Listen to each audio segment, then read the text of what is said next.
Hello प्यारे साथियों, आप सब कैसे हो? बढ़िया होंगे, ज़बरदस्त तरीके से अपनी तैयारी कर रहे होंगे। तो आज का जो मेरा सेशन रहने वाला है, यहाँ पे आपके बोर्ड के एग्जाम के लिए देखते हुए यहाँ पे मैं लेके आया हूँ फिजिक्स का न्यूमेरिकल, जो कि फर्स्ट पार्ट से जितने भी न्यूमेरिकल बन सकते हैं एक ही वीडियो में पूरे किताब को मैं समाप्त कर दूंगा। ठीक है दोस्तों, यहाँ पे मतलब एक प्रकार से महामैराथन चलने वाला है। मतलब केवल न्यूमेरिकल का महामैराथन चलेगा। यहाँ पे जितने भी टाइम लगेंगे आप लोगों को, बस एक पार्ट का मतलब फिजिक्स का जो पार्ट 1 का जितने भी टॉपिक होंगे सभी टॉपिक को मैं कवर कराने वाला हूँ। आप जैसा देख पा रहे हैं यहाँ पे थंबनेल में जितने भी टॉपिक हैं ऐसे लिखे हुए हैं। ठीक है दोस्तों, तो इसी टॉपिक के सभी न्यूमेरिकल मैं आप लोगों को कराऊंगा जो आपके बोर्ड के एग्जाम में बन सकते हैं, वही प्रश्न मैं कराऊंगा। ठीक है दोस्तों, तो आप इस सेशन पे बने रहिए और इस सेशन को पूरा देख के जाइए और अपने नंबर कंफर्म कर लीजिए पेपर में। ठीक है दोस्तों, तो चलिए हम अपने सेशन को स्टार्ट करते हैं और आप लोग इस वीडियो को पूरा देखिए, आपका रिवाइज भी हो जाएगा एकदम अच्छे तरीके से। ठीक है दोस्तों ये वीडियो थोड़ी लंबी बन सकती है क्योंकि पूरा मैं न्यूमेरिकल लूंगा एक ही पार्ट में और पूरा एकदम अच्छे से करा दूंगा। देखिए यहाँ पे आप देख पाओगे, यहाँ पे मैंने टॉपिक को लिख दिया है कौन कौन से टॉपिक के आपको न्यूमेरिकल कराना है। तो देखिए यहाँ पे कौन कौन से टॉपिक है। पहला टॉपिक आप देख पाओगे वैद्युत आवेश तथा क्षेत्र, ये टॉपिक रहने वाला है। दूसरा जो टॉपिक लेने वाले हैं स्थिर वैद्युत विभव तथा धारिता लेने वाले हैं। और तीसरा लेने वाले हैं विद्युत धारा। और चौथा आपका टॉपिक है गतिमान आवेश और चुंबकत्व के बारे में। और यहाँ पे पांचवा जो टॉपिक होगा चुंबकत्व एवं द्रव्य। ठीक, और ऐसे छठवां जो टॉपिक होगा आपका विद्युत चुंबकीय प्रेरण। और यहाँ पे सातवां टॉपिक है प्रत्यावर्ती धारा। और आठवां टॉपिक है वैद्युत चुंबकीय तरंगे। देखिए दोस्तों, इन सभी से न्यूमेरिकल आपके एग्जाम में बनते हैं और जो न्यूमेरिकल आपके एग्जाम में बन सकते हैं उसी टाइप से न्यूमेरिकल मैं कराऊंगा। तो ये सेशन आपके लिए बहुत ही इंपॉर्टेंट होने वाला है। तो इस सेशन को पूरा देखिए और न्यूमेरिकल का डाउट अच्छे से क्लियर करिए। अभी तक आप लोग न्यूमेरिकल से डरते हो तो इस सेशन के बाद डर आप लोगों को नहीं लगने वाला है। ठीक है दोस्तों, और अच्छे से आप लोगों का रिवाइज भी हो जाएगा। ठीक है दोस्तों, और एक एक क्वेश्चन में अच्छे से कराता चला जाऊंगा। का पहला सवाल पहले ही चैप्टर का सवाल है, ध्यान से देखिए। देखिए यहाँ पे एक गाउसी पृष्ठ के अंदर 3q - 2q, q तथा +2q आवेश रखे गए हैं। पृष्ठ से परिबद्ध कुल वैद्युत फ्लक्स की गणना कीजिए। वैद्युत फ्लक्स कितना यहाँ पे लग रहा है। सबसे पहले आपको वैद्युत फ्लक्स का फार्मूला पता होना चाहिए गाउसियन पृष्ठ का। ठीक है दोस्तों, चलिए फार्मूला आपको नहीं पता रहेगा मैं बताऊंगा। देखिए यहाँ पे 2016 में ये प्रश्न आया हुआ है। ठीक है, अब देखिए यहाँ पे सबसे पहले क्या हो गया, यहाँ देखो जो आवेश दिया है, पहले देखिए पूरा कुल आवेश कितना दिया है। चलिए यहाँ पे हम लिख देते हैं डेल्टा क्यू का मान। ठीक है, यहाँ पे आवेश कितना 3q प्लस कितना हो जाएगा, यहाँ पे पूरा को हम देखो जितना आवेश है सब आवेश को हम जोड़ देंगे तो कितना हो जाएगा। देखिए यहाँ पे 2q प्लस कितना हो जाएगा 2q। जब आप इसको जोड़ोगे तो आपका आ जाएगा, देखो यहाँ पे 2 और 1 कितना हो जाएगा 3 और 3 कितना हो जाएगा 6 में से 2 जाएगा आपका 4q। कितना आ जाएगा यहाँ पे आपका आ जाएगा 4q। समझ में आ गया यहाँ पे। अब हमसे पूछा है वैद्युत फ्लक्स कितना लग रहा है। अब आपको पता होगा यहाँ पे जो वैद्युत फ्लक्स का फार्मूला होता है कितना होता है। देखिए डेल्टा q अपान 1 एप्सिलॉन 0। ठीक है ना, यहाँ पे आवेश का 1 अपान एप्सिलॉन नॉट गुना होता है वैद्युत फ्लक्स। ठीक है, गाउसियन पृष्ठ के अनुसार। अब देखो यहाँ पे जो डेल्टा q का मान आपको पता है, कितना पता है 4q अपान कितना एप्सिलॉन नॉट। यही आपका क्या हो जाएगा यहाँ पे आंसर। अब आगे सॉल्व होने वाला नहीं है। ठीक है, कोई दिक्कत नहीं ना, यही पे आपका आंसर हो जाएगा। ठीक है, ये देखिए 1 नंबर वाले प्रश्न है। ऐसे प्रश्न आपके एग्जाम में ऑब्जेक्टिव टाइप या तो अति लघुत्तरीय टाइप में प्रश्न पूछ सकता है। ठीक, अब चलिए आप बताते हैं आपको दूसरा नंबर सवाल। अब देखिए ये भी प्रश्न 2022 और 25 में पूछा गया है। ठीक है, अब देखिए यहाँ पे एक चालक पर 2.4 × 10⁻18 कूलम धनात्मक आवेश है। बताइए इस चालक पर कितने इलेक्ट्रॉन की कमी या अधिकता है। देखिए दोस्तों, यहाँ पे धनात्मक आवेश की अधिकता है, इसका मतलब इस पे इलेक्ट्रॉनों की कमी होगी। अब कितने इलेक्ट्रॉन की कमी हो सकती है, अब यहां से हम लगाते हैं। देखिए यहाँ पे जो आपका दिया है कूलम दिया है, यहाँ पे धनात्मक आवेश है, इसका मतलब यहाँ पे q का मान दे रखा है। चलिए q का मान 2.4 × 10⁻18 कूलम हो जाएगा। ठीक है, अब देखो यहाँ पे कितने इलेक्ट्रॉन की कमी या अधिकता होगी। n मान लेते हैं, संख्या n हो जाएगा और e का मान आपको पता है 1.6 × 10⁻19 कूलम ये होता है। ठीक है, इतना। अब आपको n का मान चाहिए, आपको फार्मूला पता है q बराबर n × e होता है। q का मान यहाँ पे देखिए दिया है। चलिए सबसे पहले n का मान निकालना है। n बराबर कितना हो सकता है, q अपान कितना हो जाएगा e। ठीक है, अब q का मान कितना पता है आपको 2.4 × 10 यहाँ पे -18 बटे कितना हो जाएगा यहाँ पे देख लीजिए 1.6 गुणित 10 के पावर माइनस 19। देखिए दशमलव दशमलव आपका कैंसिल हो जाएगा तो कितना हो जाएगा यहाँ पे 24/16 हो जाएगा।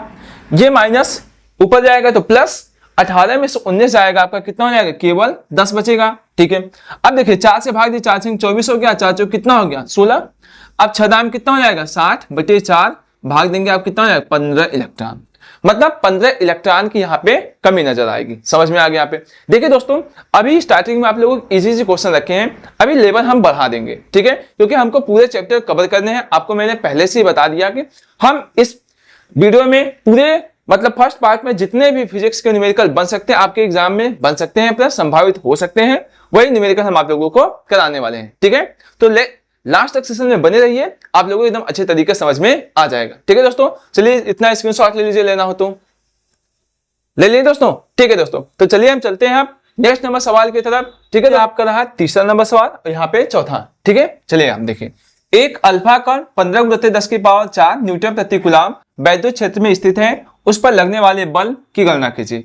यहां से आपको F का मान पूछ रखा है और यहाँ पे देखिए वैद्युत जो क्षेत्र की तीव्रता है यहाँ पे इसका मान दे रखा है। ठीक है, यहाँ पे तो देखिए दोस्तों कैसे लगाते हैं सवाल, ध्यान से देखिए। यहाँ पे देखो अल्फा कण पे आपको पता होगा 2 प्रोटॉन उपस्थित रहते हैं। इसका मतलब यहाँ पे अल्फा कण पे आपके 2 प्रोटॉन उपस्थित रहते हैं। ठीक है, तो आप Q का मान निकालना चाहोगे तो N × E होता है। ठीक है, अब यहां से n का मान 2 दे रखा है, इसका मान 1.6 गुणित 10 के पावर कितना होता है -19 गुना, तो 16 दूना कितना हो जाएगा यहाँ पे 32, 3 इतना हो जाएगा। ठीक है, अब देखो यहाँ पे E का मान दे रखा है। ठीक है, अब यहाँ पे E का मान कितना दे रखा है 15 गुणित 10 के पावर 4 न्यूटन प्रति कूलम। ठीक है, और आपसे F का मान पूछ रखा है। ठीक है, समझ में आ गया यहाँ पे। तो वैद्युत क्षेत्र की तीव्रता का आपको फार्मूला पता है E और F और यहाँ पे Q रहेगा। तब देखो कैसे फार्मूला क्या पता है आप लोगों को बताइए। देखें E बराबर F/Q ये होता है। ठीक है, तो E का मान इतना दे रखा है 15 गुणित 10 के पावर 4 दे रखा है, F का मान पूछ रहा है और Q का मान कितना दिया है 3.2 गुणित 10 के पावर -19 ये दे रखा है। अब इसका इसमें गुणा हो जाएगा सिंपल सा। चलिए 15 दूना कितना हो जाएगा 30 और 15 तिया 45 और 3 कितना हो जाएगा आपका 48। समझ में आ गया यहाँ पे। और यहाँ पे एक अंक पे दशमलव हो जाएगा। ठीक है, कोई दिक्कत समस्या नहीं हुई ना। ठीक, अब देखो दोस्तों, अब देखो 19 में से आज 4 घट जाएगा तो आपको पता है कितना आ जाएगा 10 के पावर कितना है -15 F हो जाएगा। F बराबर आप इसको ऐसे भी ले सकते हो, एक दशमलव जब इधर लेके आओगे तो इसमें एक अंक बढ़ जाएगा, इसका मतलब कितना हो जाएगा 4.8 गुणित 10 के पावर -14 न्यूटन। यही आपका फाइनली आंसर आ जाएगा।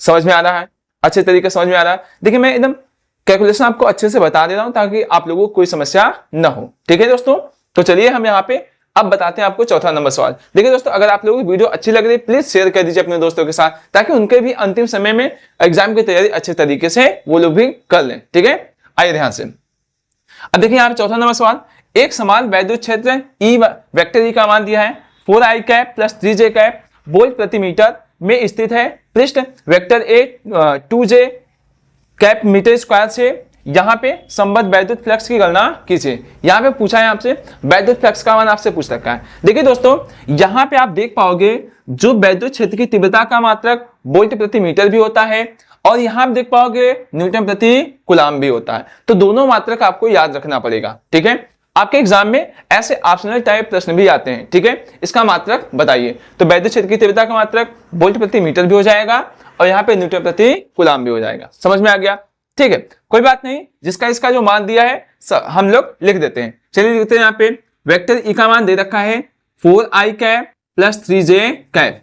ठीक है, यहाँ पे वोल्ट प्रति मीटर दे रखा है। ठीक है, अब यहाँ पे देख पाओगे आप वेक्टर A का मान भी दे रखा है 2j इतना कैप दिया है मीटर स्क्वायर। समझ में आ गया, ये क्षेत्रफल हो गया। ठीक, अब से फाई का मान पूछ रहा है। ठीक है, फाई आप लिख सकते हो।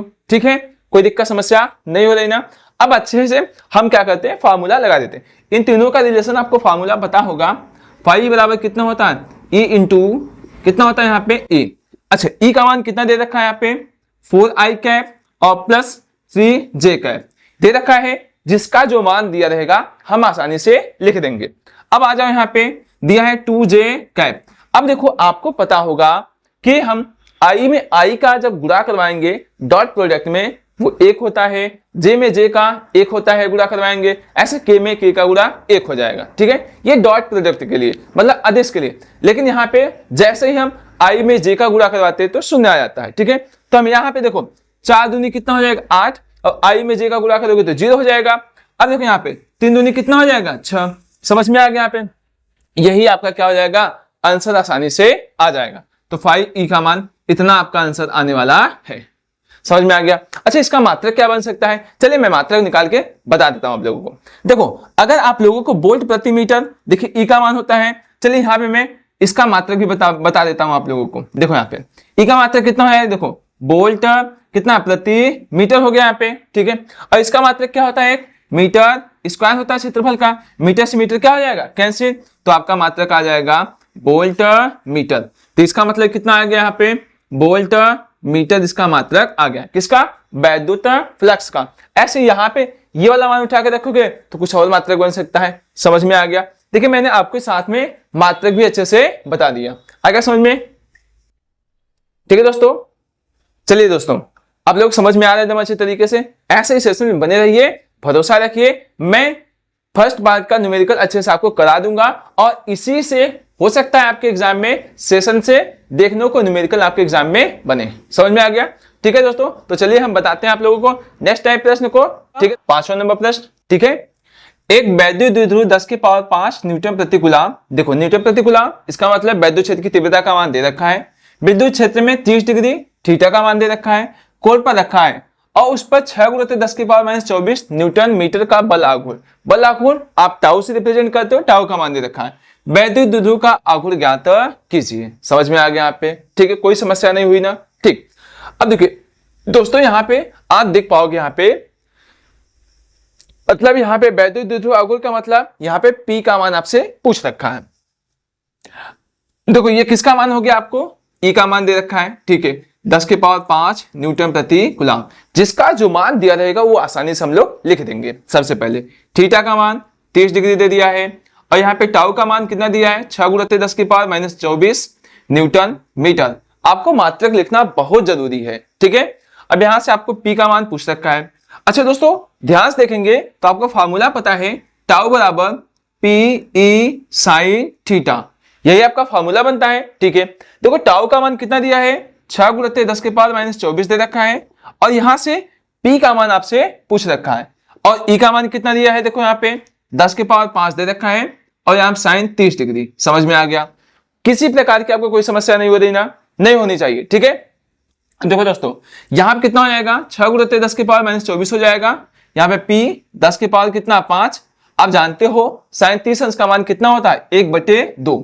ठीक है, अब देखो 2 छके कितना हो जाएगा, यहाँ पे 12, 10 के पावर -24 हो जाएगा, ये प्लस यहाँ पे मतलब 10 के पावर 5, P से क्या हो जाएगा, यहाँ पे P बराबर इतना हो जाएगा, ये वाला मान नीचे आ जाएगा, और यहाँ पे 2 छके कितना हो गया 12। अच्छा ये प्लस है, ऊपर जाएगा तो कितना हो जाएगा, आपका माइनस होने वाला है। ठीक है, तो चलिए कितना हो सकता है, 12 गुणा 3 10 के पावर -24 हो जाएगा। समझ में आ गया? अब देखो यहाँ पे ये प्लस है, ऊपर जाएगा कितना हो जाएगा माइनस, इसका मतलब आपका यहाँ पे हो जाएगा P बराबर 12 गुणा 10 के पावर -29। अच्छा अगर यहाँ पे छोड़ना है तो ये भी आंसर हो जाएगा, कोई दिक्कत नहीं होने वाली। ठीक है, अगर आपको यहाँ तक नहीं लेना है और आगे जाना है तो कितना हो सकता है, देखिए ध्यान से 1.2 गुणा 3, यहाँ पे एक अंक बढ़ जाएगा, इसका 10 के पावर कितना -28, इतना आपका क्या हो जाएगा, यहाँ पे आंसर आ जाएगा। ठीक है, अच्छा इसका मात्रक क्या होता है, कूलम मीटर। समझ में आ गया? यहाँ पे कूलम मीटर आपका यहाँ पे आंसर हो जाएगा। समझ में आ गया? ठीक है, चलिए इतना स्क्रीनशॉट लेना, ले लीजिए, ले लिया दोस्तों। ठीक है, तो चलिए हम बताते हैं आप लोगों को नेक्स्ट टाइप प्रश्न की तरफ। ठीक है दोस्तों, अगर दोस्तों वीडियो अच्छी लगी तो प्लीज अपने दोस्तों के साथ शेयर जरूर कीजिए, और एक छोटा सा प्यारा कमेंट जरूर कर दिया करिए। एक अनंत रेखी आवेश 2 मीटर की दूरी पर 4.5 गुणा 10 के पावर 4 न्यूटन प्रति कूलम का वैद्युत क्षेत्र उत्पन्न करता है।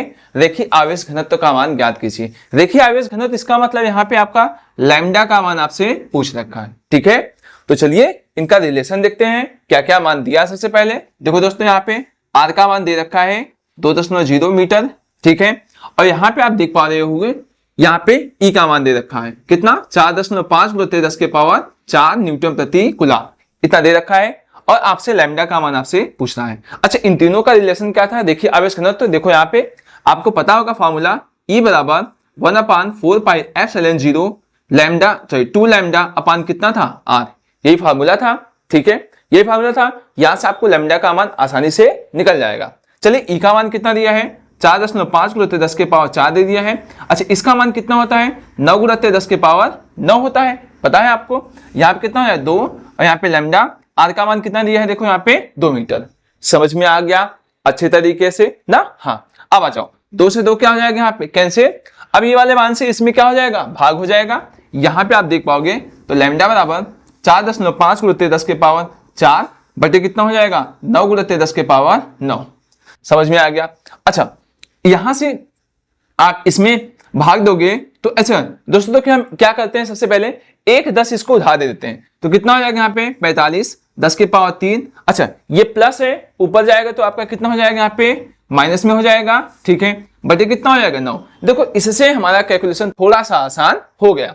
तो 9 बचे कितना हो जाएगा 45, 5 हो जाएगा 10 के पावर कितना हो गया -6। यही आपका क्या हो जाएगा यहाँ पे आंसर आने वाला है। समझ में आ गया, किसी प्रकार की कोई समस्या हुई नहीं। ठीक है यहाँ पे आपका देखिए आवेश घनत्व का मान इतना आ गया ना समझ में। ठीक है अब चलिए इतना स्क्रीनशॉट ले लीजिए लेना हो तो। ठीक है ले लिया दोस्तों बढ़िया। अब चलते हैं हम नेक्स्ट टाइप प्रश्न के 7वां नंबर सवाल। ठीक है किसी वैद्युत द्विध्रुव में 20 माइक्रोकुलाम तथा -20 माइक्रोकुलाम के आवेश 1 सेंटीमीटर की दूरी से विभेदित हैं। द्विध्रुव के ध्रुव से 1 मीटर दूर किसी अच्छी बिंदु पर वैद्युत क्षेत्र की तीव्रता की गणना कीजिए। मतलब यहां से ई का मान आपसे पूछ रखा है, वैद्युत क्षेत्र की तीव्रता की गणना करना है वो भी अच्छी स्थिति पे। देखिए आपको अच्छी स्थिति का फॉर्मूला पता होगा ई बराबर 1/4πε0 2p/r³, यही पता है। अच्छा इसका मान पता है आपको, आर का भी मान पता है 1 सेंटीमीटर दे रखा है और पी का मान आपको नहीं पता। तो सबसे पहले आपको पी का मान निकालना पड़ेगा। चलिए कैसे निकालते हैं, आपको पता होगा पी बराबर Q इंटू कितना होता है 2L होता है। ठीक है अब देखो Q का मान कितना दे रखा है, ये वाला भी दे रखा है। आपकी चाहिए लिखिए चाहिए, चलो हम प्लस वाला लिख देते हैं यहाँ पे। तो कितना है P बराबर कितना आएगा 20 × 10 के पावर कितना -6 कुलाम। समझ में आ गया। यहाँ पे जो माइक्रो कुलाम है मैंने इसको कुलाम में चेंज कर दिया। ठीक है अब देखो ये 2L का जो मान दिया है यहाँ पे दे रखा है 1 सेंटीमीटर, मतलब 2L बराबर 1 सेंटीमीटर दे रखा है। 1 × 10 के पावर -6 कितना हो जाएगा 2 मीटर हो जाएगा यहाँ पे। समझ में आ गया। आइए देख दे 1 × 10 के पावर -2 समझ में आ गया। चलिए गुणा कीजिए कितना आएगा 20 × 10 के पावर -8 आ जाएगा। आ गया समझ में, यहाँ पे कुलाम मीटर आ गया समझ में। किसी प्रकार की कोई समस्या नहीं हो रही ना। ठीक अब यहाँ से पी का मान तो मिल गया, अब उठा के यहाँ पे हम लोग आसानी से रख देते हैं। चलिए रख देते हैं यहाँ पे। तो ई अब देखो यहाँ पे 1 मीटर दूरी किसी अच्छी बिंदु पे रखना है, इसका मतलब अब आर का मान आपको 1 लेना है ना कि ये लेना है। समझ में आ गया। यहाँ पे आ जाओ तो कितना 9 × 10 की पावर 9 जानते हो और 2 पी का मान कितना निकाले हैं 20 × 10 की पावर -8 और आर का मान कितना दिया है 1। समझ में आ गया। यहाँ पे जो आर का मान दिया है 1 मीटर। आ जाओ यहाँ पे। ठीक है कोई समस्या नहीं हो रही ना। ठीक 2 दूनी 4, 4 9 कितना हो जाएगा 36। तो ई बराबर कितना इतना हो जाएगा, इसमें से इतना घटा देंगे कितना हो जाएगा 1। आप इसको लिख सकते हो कितना 3.6 × 10 के पावर 3। समझ में आ गया। इसका मात्रा कितना था वोल्ट प्रति मीटर। समझ में आ गया ना। यहाँ पे इसका मात्रा भी समझ में आ गया और ये आसानी से कैसे मैंने सॉल्व कर दिया। ठीक है दोस्तों देखिए 2024 में यह प्रश्न बना हुआ है। ठीक है अब आपको लग रहा है कि ऐसे प्रश्न आपके एग्जाम में आएंगे तो आप अच्छे से कर जाओगे ना दोस्तों। ठीक है तो चलिए हम बताते हैं आप लोगों को। अब नेक्स्ट नंबर सवाल ध्यान से देखते रहिए, आप लोगों को एकदम बेहतरीन तरीके से समझ में आता रहेगा। ठीक है दोस्तों देखिए दोस्तों आपको पढ़ना तो पड़ेगा, ऐसा नहीं है कि बिना पढ़े आप अच्छे से नंबर पा जाओगे। ठीक है क्योंकि ये फिजिक्स का न्यूमेरिकल है, आपको न्यूमेरिकल लगाना ही पड़ेगा। आप वैसा कुछ लिख के आओगे तो नंबर भी नहीं मिलने वाला है। ठीक है तो बैठे हो तो पढ़िए अच्छे तरीके से, आप लोगों को अच्छे से आने लगेगा। ठीक है दोस्तों तो चलिए हम दो बिंदुओं के बीच विभवांतर 60 वोल्ट है और एक बिंदु से दूसरे बिंदु तक 3 × 10 के पावर -5 कुलाम आवेश ले जाने में कितना कार्य करना पड़ेगा। ठीक है यहां से W का मान आपसे पूछ रखा है। देखिए यहाँ पे V का मान दे रखा है 60 वोल्ट दे रखा है। ठीक है और यहाँ पे आपका Q का मान 3 × 10 के पावर -5 कुलाम और W का मान आपसे पूछ रखा है। देखिए दोस्तों आपको फार्मूला पता होगा V बराबर W/Q, ये आपको फार्मूला पता है। ठीक है अब देखो V का मान 60 दे रखा है, W का मान पूछा है Q का मान 3 गुणित 10 के पावर माइनस 5। समझ में आ गया। चलिए इसका इसमें गुणा कर देते हैं तो W बराबर कितना हो जाएगा, 3 छके कितना हो जाएगा 18, मतलब 180 गुणित 10 के पावर माइनस 5। समझ में आ गया। अच्छा आप लाना चाहो 1 और 2 अंक जब दशमलव इधर लाओगे तो कितना 1.8 गुणित 10 के पावर माइनस, इसमें आपको 2 अंक बढ़ाने पड़ेंगे। बढ़ाना मतलब +2 हो जाएगा। तो W बराबर 1.8 गुणित 10 के पावर माइनस 3 जूल। यही आपका क्या हो जाएगा, आंसर आ जाएगा। समझ में आ रहा है ना दोस्तों, प्यारे आ रहा है, ठीक है। तो चलिए हम बताते हैं आप लोगों को 9वां नंबर सवाल, ठीक है। यहां देखो दिखा है, एक फैराड वैद्युत धारिता वाले गोली चालक की त्रिज्या ज्ञात कीजिए, ठीक है। अब चलिए यहां से हम निकाल लेते हैं। देखो यहाँ पे वैद्युत धारिता वाले क्या पूछा, यहाँ पे त्रिज्या निकालनी है। अब देखो यहाँ पे सबसे पहले धारिता और त्रिज्या के लिए आपको फार्मूला पता होगा, कितना होता है, C बराबर 4πε0 इंटू R, यही था यहाँ पे, ठीक है। अब यहां से R का मान आपसे पूछ रखा है, देखो C का मान आपको 1 फैराड दे रखा है। समझ में आ गया, यहाँ पे दे रखा है, ठीक। अब दोस्तों आपको पता होगा 1/4πε0 का मान होता है 9 गुणित 10 के पावर 9 होता है, ठीक है, यही ना होता है। अगर हम इसका मान निकालना चाहें तो कैसे निकलेगा, तो ये वाला मान नीचे आ जाएगा, इसका मतलब 4πε0 1 बटे कितना हो जाएगा 9 गुणित 10 के पावर 9, इतना हो सकता है। मतलब 4πε0 का मान 1 बटे 9 गुणित 10 के पावर 9 हो सकता है, ठीक है। तो हम यहाँ पे मान उठा के रख देते हैं, इसका मान 1 दे रखा है और इसकी जगह हम कितना लिखने वाले हैं, 1 बटे 9 गुणित 10 के पावर कितना हो जाएगा 9 इंटू R। अब R का मान निकालना है तो इधर इसका क्या हो जाएगा गुणा, तो R बराबर 9 गुणित 10 के पावर 9, यही आपका क्या हो जाएगा, इतना मीटर आंसर आ जाएगा। समझ में आ गया ना यहाँ पे, ठीक है। अच्छे समझते रहिए, आपको एकदम बेहतरीन तरीके समझ में आता रहेगा दोस्तों, ठीक है। लेकिन आप लोग एक काम जरूर कीजिए, अपने दोस्तों के साथ वीडियो जरूर शेयर कर दीजिए। और अभी तक सब्सक्राइब नहीं किया तो प्लीज सब्सक्राइब कर लीजिए, ताकि आपके बोर्ड के एग्जाम तक के एकदम अच्छे से आपको तैयारी करा सकूं। और इसी चैनल पे आप लोग देख के पाओगे कि ढेर सारे डेरिवेशन, न्यूमेरिकल के वीडियो, केमिस्ट्री की वीडियो, फिजिक्स के वीडियो, बायो की वीडियो, सभी वीडियो आपके चढ़े हुए। अगर मैथ चढ़े हुए तो मैथ का भी वीडियो अपलोड है, जाके देखिए। जो भी मोस्ट इंपॉर्टेंट है वही सवाल आप लोगों को कराए गए हैं, ठीक है दोस्तों। तो चलिए हम बताते हैं आप लोगों को नेक्स्ट नंबर सवाल, ठीक है। तो यहाँ पे आपका रहा 10वां नंबर सवाल। देखिए 2 वोल्ट तक विभवांतर से आवेशित 10 माइक्रोफैराड धारिता के संधारित्र की स्थितिज ऊर्जा की गणना कीजिए, ठीक है। यहाँ पे U का मान पूछ रखा है, ठीक है। 2023 में देखिए प्रश्न बना हुआ है। देखिए दोस्तों मैं वही सवाल करवा रहा हूं जो आपके बोर्ड के एग्जाम के लिए इंपॉर्टेंट है, ठीक है। आइए देखें, यहां से देखिए V का मान कितना दे रखा है, V का मान आपका 2 वोल्ट दे रखा है, ठीक है। और यहाँ पे आपका देखो 10 माइक्रोफैराड दे रखा है, इसका मतलब C का मान 10 गुणित 10 के पावर माइनस 6 फैराड। समझ में आ गया। और आपसे U का मान क्या कर रहा है, पूछ रखा है। अब देखो यहां से स्थितिज ऊर्जा का जो फार्मूला होता है यहाँ पे U बराबर 1/2 CV², यही आपका क्या होता है, फार्मूला हो जाएगा। आइए रख देते हैं मान यहाँ पे 1/2, C का मान कितना रखा है 10 गुणित 10 के पावर माइनस 6 हो जाएगा, ठीक है। और V का मान कितना रखा है 2 का स्क्वायर। अब आइए 1/2 हो जाएगा, 10 गुणित 10 के पावर माइनस 6 हो गया और 2 दूनी 4, काट दीजिए। यहाँ पे कितना हो जाएगा आपका, आ जाएगा U कितना हो जाएगा, देखिए 2 गुणित इसका इसमें जब जोड़ोगे तो कितना हो जाएगा 10 के पावर माइनस 5, ये भी कितना हो जाएगा जूल में आंसर आ जाएगा। किसी भी ऊर्जा का मात्रा कितना होता है आपका, जूल हो जाता है। समझ में आ गया, ठीक है। देखिए कितना आसानी से हम लोगों ने सवाल को लगा दिया, ठीक है। अब आइए चलते हैं, हम आप लोगों को 11 नंबर सवाल बताते हैं।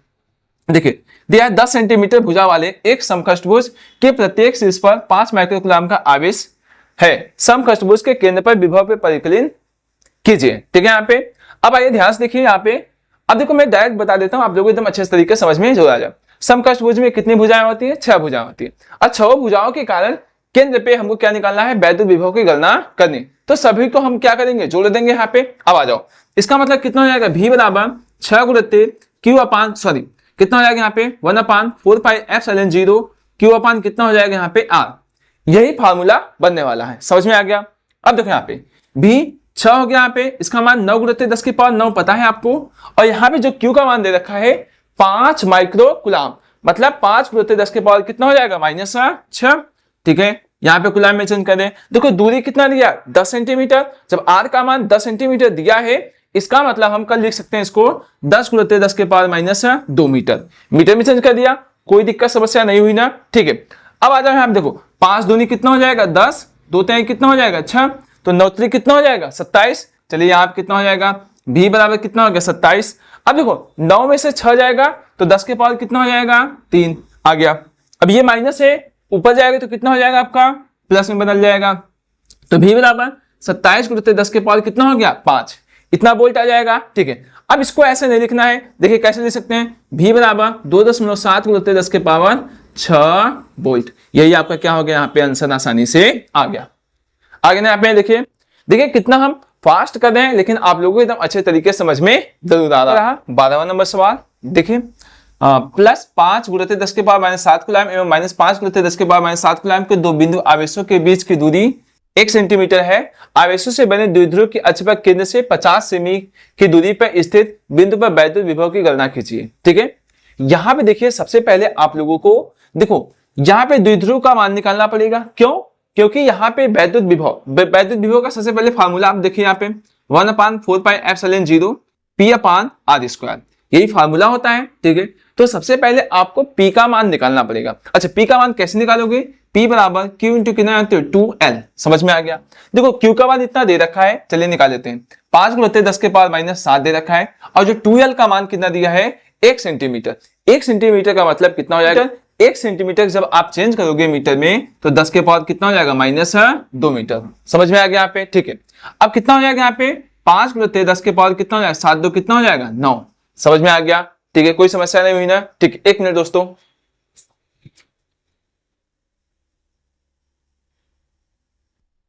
तो यहां तक आप लोगों को समझ में आ गया। ठीक है, अब आ जाओ P का मान तो इतना निकल गया। ठीक है, अब आओ हम किसका मान निकालना है आपको? V का मान निकाले हैं। चलिए निकाल लेते हैं यहां से। देखो V इसका मान कितना है तो 9 गुणित 10 के पावर कितना होता है 9 होता है और जो P का मान दे रखा है 5 गुणित 10 के पावर -9। आ गया ना समझ में यहाँ पे? अब देखो यहाँ पे इसका R का मान इतना तो दिया है यहाँ पे 50 गुणित 10 के पावर -2 मीटर स्क्वायर। यहाँ पे कितना हो जाएगा होल स्क्वायर। ठीक है, अब यहाँ देखो कितना हो जाएगा 9 गुणित यहाँ पे 5। अब देखो यहाँ पे इससे मान क्या हो जाएगा कैंसिल हो जाएगा। ठीक है, बटे कितना बचेगा? आप देखो 5 बचे कितना हो जाएगा 2500, मतलब 25 गुणित 10 के पावर कितना हो गया 2 और 2 दूनी कितना हो जाएगा यहाँ पे 4। आगे ना समझ में? अच्छा, ये माइनस ऊपर जाएगा तो कितना हो जाएगा प्लस। तो पहले सबसे पहले 4 में से 2 जाएगा तो कितना हो जाएगा -2 जब ऊपर जाएगा तो कितना हो जाएगा प्लस हो जाएगा। तो आपका देखो कितना आ जाएगा यहाँ पे 9 गुणित 5 10 के पावर कितना हो जाएगा 2 बटे 25 यहाँ पे बच गया।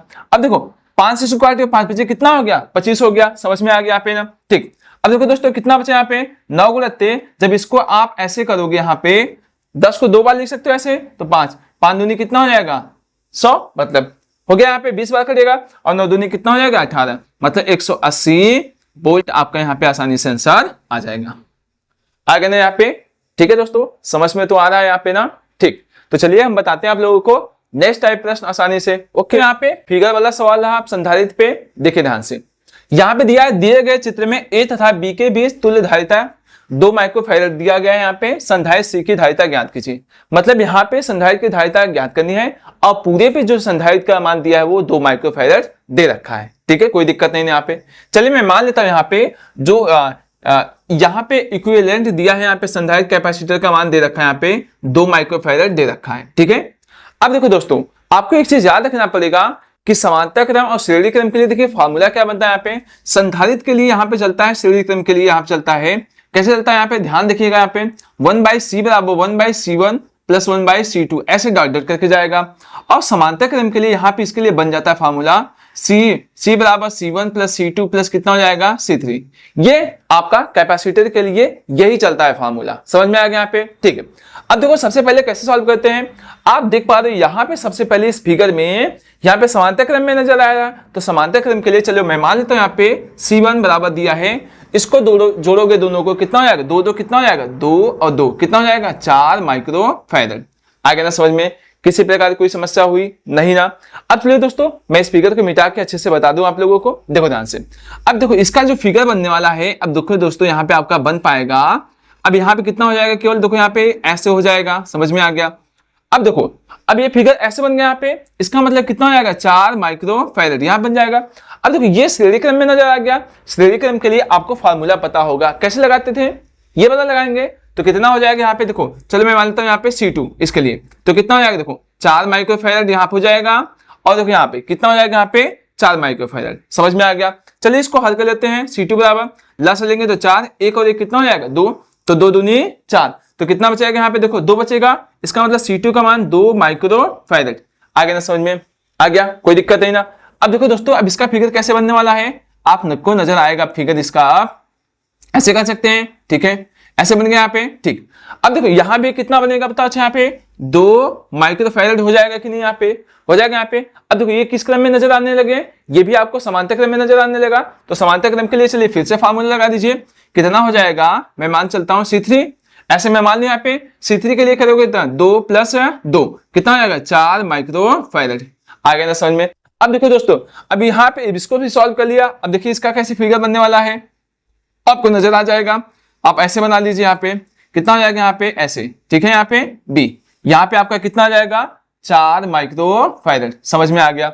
अब A और B के बीच यहाँ पे C और ये क्या हो गया 4 माइक्रोफैरड रखा गया। अब इसी के क्या निकालना है हमको, संधारित्र की धारिता निकालनी। अच्छा A और B की जो पूरा दिया है तुल्य प्रतिरोध कितना दिया है 2 माइक्रोफैरड। अच्छा यहां से यहाँ अब ये श्रेणी क्रम में हो गया। श्रेणी क्रम के लिए चलिए फार्मूला लगा दीजिए। चलिए E इक्विवेलेंट क्या आप करते हैं, ठीक है, यहाँ पे अब कितना हो जाएगा 1/C + 1/4 आ गया। अच्छा इसका मान कितना दिया है 2, चलिए रख देते हैं 2, कितना हो जाएगा 1/C + 1/4 आ गया ना समझ में। अब कैसे सॉल्व करते हैं, चलिए इसका इसमें गुणा कर देते हैं, या तो आपकी इच्छा है ये प्लस इधर बुला दीजिए, कितना हो जाएगा माइनस इसको, तो कितना हो जाएगा देखो 1/C बराबर 1/4 माइनस कितना हो जाएगा यहाँ पे देखो ऐसे कितना हो जाएगा, देखो यहाँ पे 1/2 माइनस 1/4 आ गया ना समझ में। देखो ये प्लस इधर आएगा तो कितना हो जाएगा माइनस। अब 1/C बराबर चलो 4 एकम 4, 2 एकम 2, 4 दूनी 8, 1/C 4 में से 2 गया 2/8, 1/, कितना हो जाएगा यहाँ पे 4, तो कितना होगा 4 माइक्रोफैरड। समझ में आ गया यहाँ पे। इसका मतलब यहाँ पे आपका जो संधारित्र की धारिता आई 4 माइक्रोफैरड आसानी से आ गया। समझ में आ गया, ठीक है। देखिए दोस्तों ये भी प्रश्न आपके एग्जाम में आए हुए हैं, प्रश्न है, आपको समझ में आ गया। अब ऐसे प्रश्न आपके एग्जाम में बनेंगे तो आप भी आसानी से कर लोगे, ठीक है दोस्तों। तो चलिए हम आप लोगों को नेक्स्ट नंबर सवाल बताते हैं। अगर इसका स्क्रीनशॉट लेना तो ले सकते हैं आप, ठीक है। देखिए मैंने आप लोगों को फिगर तोड़ के बता दिया और इतना छोटा सा फिगर बना दिया, आपको सिखाने के लिए ऐसा मैंने किया, ठीक है। आप वैसे ही आसानी से कर सकते थे, ठीक है। तो चलिए हम बताते हैं आप लोगों को नेक्स्ट नंबर सवाल। आपका 14 नंबर सवाल, ये भी देखिए वैसे ही लगेगा, बस थोड़ा सा अलग होगा। देखिए ध्यान से, दिए गए संजाल में बिंदु A तथा B के बीच तुल्य धारिता ज्ञात कीजिए। यदि A एवं B के मध्य 15 वोल्ट है, बैटरी को जोड़ दे तब संधारित्र पर आवेश की मात्रा ज्ञात कीजिए। देखिए ध्यान से, देखिए दोस्तों आपको यहाँ पे ऐसा देखो, यहाँ पे कितना A B C और D यहाँ पे बना गया है, ठीक है। देखिए दोस्तों ध्यान से अगर देखेंगे तो यहाँ पे आपको ऐसा नहीं पता चल रहा है कि ये किस क्रम में जोड़ा गया। तो ऐसे जब रहेगा आपका फिगर तो सबसे पहले हम इसको व्हीटस्टोन सेतु के आधार पे इसको मतलब बनाएंगे इस फिगर को। देखिए ध्यान से दोस्तों कैसे इसको हम बनाते हैं। यहाँ पे देखो, यहाँ पे A और B यहाँ पे मतलब कॉर्नर पे दिया है और C और D बीच में होने वाला है। देखो व्हीटस्टोन सेतु का जो आप लोगों का ऐसे बना था फिगर, ऐसे ही था, आपको कुछ याद आ रहा होगा, ठीक है। यहाँ पे देखिए, ठीक, कोई दिक्कत नहीं है यहाँ पे, ठीक। अब देखो यहाँ पे दोस्तों इतना समझ में आ गया। इसका मतलब आप लोगों के A और B यहाँ पे लिख लेना है और C और D कहाँ पे रहेगा आपका बीच में रहने वाला है, ठीक है। अब संधारित्र को आपको जोड़ देना है। तो देखो दोस्तों कैसे जोड़ते हैं, यहाँ पे देखो ऐसे फिगर में बना देता हूं कैसे। C1 का मान यहाँ पे लग देते हैं, 4 दिया है। ऐसे C2 का मान कितना दे दिया यहाँ पे, देखो यहाँ पे यहाँ भी 4 दिया है, 4 माइक्रोफैरड है, ठीक है, 4 माइक्रोफैरड। यहाँ भी कितना दिया है यहाँ पे देखो, C3 का मान कितना दिया है 4 माइक्रोफैरड, यहाँ भी दिया है। यहाँ भी आपका कितना दिया है C4 का मान भी 4 माइक्रोफैरड। और यहाँ से जो बीच वाला आया है आप देख पाओगे ये है C5 का मान कितना दिया यहाँ पे, यहाँ भी आपका 5 माइक्रोफैरड दिया है। कितना दिया है 5 माइक्रोफैरड। समझ में आ गया। अच्छा आपको व्हीटस्टोन सेतु का पता होगा कि इन दोनों का जो अनुपात होता है और इन दोनों का अनुपात अगर आपस में बराबर होगा तो ये व्हीटस्टोन सेतु में हो जाएगा, ठीक है। यहाँ पे अब देखो तो इसका जब इसमें आप भाग दोगे तो 4 एकम 4, यहाँ भी 4 एकम कितना हो जाएगा 4। इसका मतलब यहाँ पे इनका अनुपात बराबर है, इसका मतलब ये व्हीटस्टोन सेतु में है। अब देखो जब व्हीटस्टोन सेतु में होगा तो इसमें कोई भी धारा नहीं बहेगी। जब कोई धारा नहीं बहेगी तो कोई आवेश भी इसमें नहीं होगा। इसका मतलब C5 पे कोई भी आवेश नहीं गुजरेगा। इसका मतलब यहाँ पे आवेश कितना होगा, शून्य हो जाएगा। जब आवेश शून्य हो जाएगा वहां पे तो धारा बहेगी ही नहीं। ठीक है, अब यहाँ पे समझ में आ गया इतना। अब देखो इतना समझ में आ गया ना दोस्तों। अब हमको देखो इस पे सभी पे हमको क्या निकालना है, सभी बिंदु पे क्या निकालना है, आप लोगों को आवेश की मात्रा की गणना करनी है। ठीक है, कोई बात नहीं, हम आसानी से निकाल लेते हैं। अब देखो दोस्तों यहाँ पे अब इन दोनों को देखोगे तो ये श्रेणी क्रम में हो गया। यहां भी देखोगे ये दोनों भी किस क्रम में हो जाएंगे, श्रेणी क्रम में। अच्छा, श्रेणी क्रम के लिए आपको पता होगा कैसे मान निकालते थे। चलिए यहाँ पे हम मान लेते हैं, यहाँ पे सी के लिए यहाँ पे, ठीक है, यहाँ पे सी डैश में मान लेता हूं। ठीक है, कितना हो जाएगा देखो यहाँ पे सी डैश के लिए 1 कितना हो जाएगा, देखो यहाँ पे 4 + 1 कितना हो जाएगा 4। तो सी डैश कितना हो जाएगा, आप देख पाओगे यहाँ पे 4 कितना हो जाएगा यहाँ पे 2। तो सी डैश का मान कितना हो जाएगा, काट दोगे 1/2, माने सी डैश का मान कितना हो जाएगा 2 माइक्रोफैरड। आगे ना समझ में, किसी प्रकार का आपको कोई समस्या नहीं हुई ना। ठीक है, आसानी से लग गया। अब आ जाओ, इसी प्रकार से आप यहां पे निकाल पाओगे। ठीक है, चलिए निकाल लेते हैं, कैसे निकालेंगे, इसको सी डबल डैश मान लेते हैं। ठीक है, 1 कितना हो जाएगा 4, 1/4। इसको भी हल करोगे तो कितना आ जाएगा, वही आने वाला है 4, 2 काट दो। सी डैश का मान कितना हो जाएगा 1/2, मैं सी डबल डैश का मान कितना होगा 2 माइक्रोफैरड, ये भी आ जाएगा।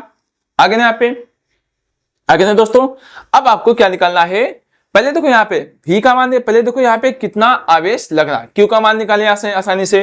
अब देखो यहाँ पे, चलो देखो यहाँ पे सबसे पहले जो पूरा जो C का मान निकलेगा यहाँ पे, जब अब देखो ये किस क्रम में हो जाएगा, देखो ये श्रेणी क्रम में, ये श्रेणी क्रम में मैंने हल कर लिया।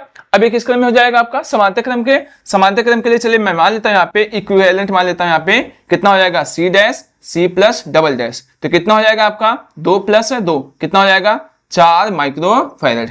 आ गया ना समझ में, मतलब इस पे जो पूरा संधारित्र है यहाँ पे 4 माइक्रोफैरड आपका यहाँ पे आ गया। आ गया ना समझ में। ठीक है, अब कहना है ए और बी के बीच 15 वोल्ट की बैटरी से जोड़ दे तो संधारित्र पर आवेश की मात्रा ज्ञात कीजिए। चलिए हम कर देते हैं, यहाँ पे 15 वोल्ट की बैटरी से यहाँ पे जोड़ दिया गया है, इसका मतलब यहाँ पे 15 वोल्ट की बैटरी जोड़ दी गई है। अब आपको इन सब पे क्या निकालना है, आवेश की मात्रा निकालनी है। चलिए निकाल लेते हैं यहाँ पे। अब देखो मतलब C1 तथा C2 पर आवेश की मात्रा, ठीक है, कैसे निकालते हैं। अब आपको पता होगा फार्मूला कितना होता है, C इंटू कितना होता है V। चलिए मैं मान लेता हूं यहाँ पे आवेश की जो मात्रा इस पे होगी, दोनों पे क्या होगी, समान होगी। तो C का मान कितना निकाले यहाँ पे, यहाँ देखो ये जो C का मान, ये आपको 4 नहीं रखना है, ये वाला रखना है। ठीक है, C डैश वाला ऊपर वाला मान रखना है यहाँ पे। सो C डैश कितना 2 × 15, तो कितना 15 दूना 30 माइक्रोफैरड हो जाएगा। आ गया। इसी प्रकार से यहां भी निकालेंगे, चलो निकाल लेते हैं यहाँ पे C3 तथा C4 पर आवेश की मात्रा, आवेश की मात्रा कितना हो जाएगा यहाँ पे। अब देखो इस पे कितना था, आप देख पाए थे कितना था यहाँ पे C डबल डैश × 15, सॉरी भी हो जाएगा यहाँ पे, तो कितना हो जाएगा आपका 2 और यहाँ पे 15 दूना 30 माइक्रो, यहाँ भी कितना हो जाएगा वोल्ट, यहाँ पे आपका कितना हो जाएगा यहाँ पे वोल्ट आ जाएगा। समझ में आ गया। इसका मतलब आप देख पाए कि C1 C2 C3 C4 पे जो आवेश की मात्रा कितना आ गया है, यहाँ पे सॉरी कितना आ गया है 30, यहाँ पे कुलाम होगा। आवेश की मात्रा का मात्रा कितना होता है, कुलाम, सॉरी। ठीक है, समझ में आ गया यहाँ पे ना। ठीक है, कोई दिक्कत नहीं, कोई दिक्कत समस्या आपको नहीं हो रही ना। ठीक है, यहाँ पे आपका मात्रा कितना होगा, सॉरी कुलाम होगा, यहाँ भी कितना हो जाएगा कुलाम। आ गया ना यहाँ पे। ठीक है, चलिए इतना स्क्रीनशॉट ले लीजिए अच्छे तरीके से, ले लिए, बढ़िया है। ठीक है दोस्तों, तो चलिए हम बताते हैं आप लोगों को नेक्स्ट प्रश्न। ठीक है दोस्तों, ओके,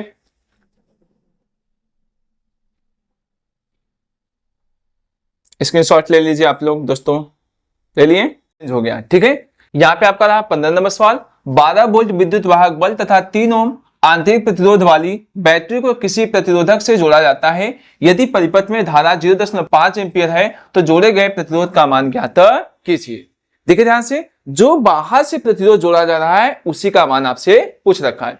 अब देखो यहाँ पे V का मान दे रखा है, यहाँ पे स्मॉल v का मान मतलब दे रखा है यहाँ पे, ठीक है यहाँ पे, और I का मान दे रखा है 0.5 एम्पियर, और आंतरिक प्रतिरोध स्मॉल r का मान 3 ओम दे रखा है। अब बाहर का प्रतिरोध आपसे पूछ रहा है, ये पूछ रहा है ना यहाँ पे। ठीक है, अब ये देखिए कैसे निकालते हैं यहाँ पे, जानते हो देखो I बराबर कितना होता है, E अपान R प्लस कितना होता है R, यही आपको फार्मूला पता है, V अपान R होता है, तो E विद्युत वाहक बल लगभग V के क्या होता है बराबर होता है, तो इसकी जगह हम E लिख दिए। ठीक है यहाँ पे। ठीक, अब यहां से ई भी हो सकता है और भी, इसका मतलब दोनों मान क्या होते सकते हैं आपस में बराबर।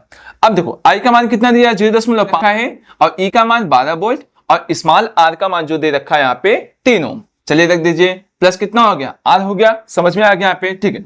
3 पचे कितना हो जाएगा यहाँ पे 15, आ जाइए लिख दीजिए यहाँ पे कितना हो जाएगा 3 पचे 15 लिख सकते हैं। इससे अच्छा सबसे पहले हम दशमलव को हटा देते हैं ताकि हमारा कैलकुलेशन आसानी से हो जाए। चलिए क्या कर देते हैं, आप देखिए 5 बटे कितना हो जाएगा 10, तो 12 बटे कितना हो गया 3 प्लस 8, देखिए 5 दूनी 10 हो गया यहाँ पे ना, तो यहाँ पे 2 बचेगा, बाद में कितना हो जाएगा 24, मैं 3 प्लस 8 बराबर कितना हो गया 24, ये प्लस 3 उधर जाएगा कितना हो जाएगा आपका माइनस 24 माइनस 3 तो कितना 21 ओम।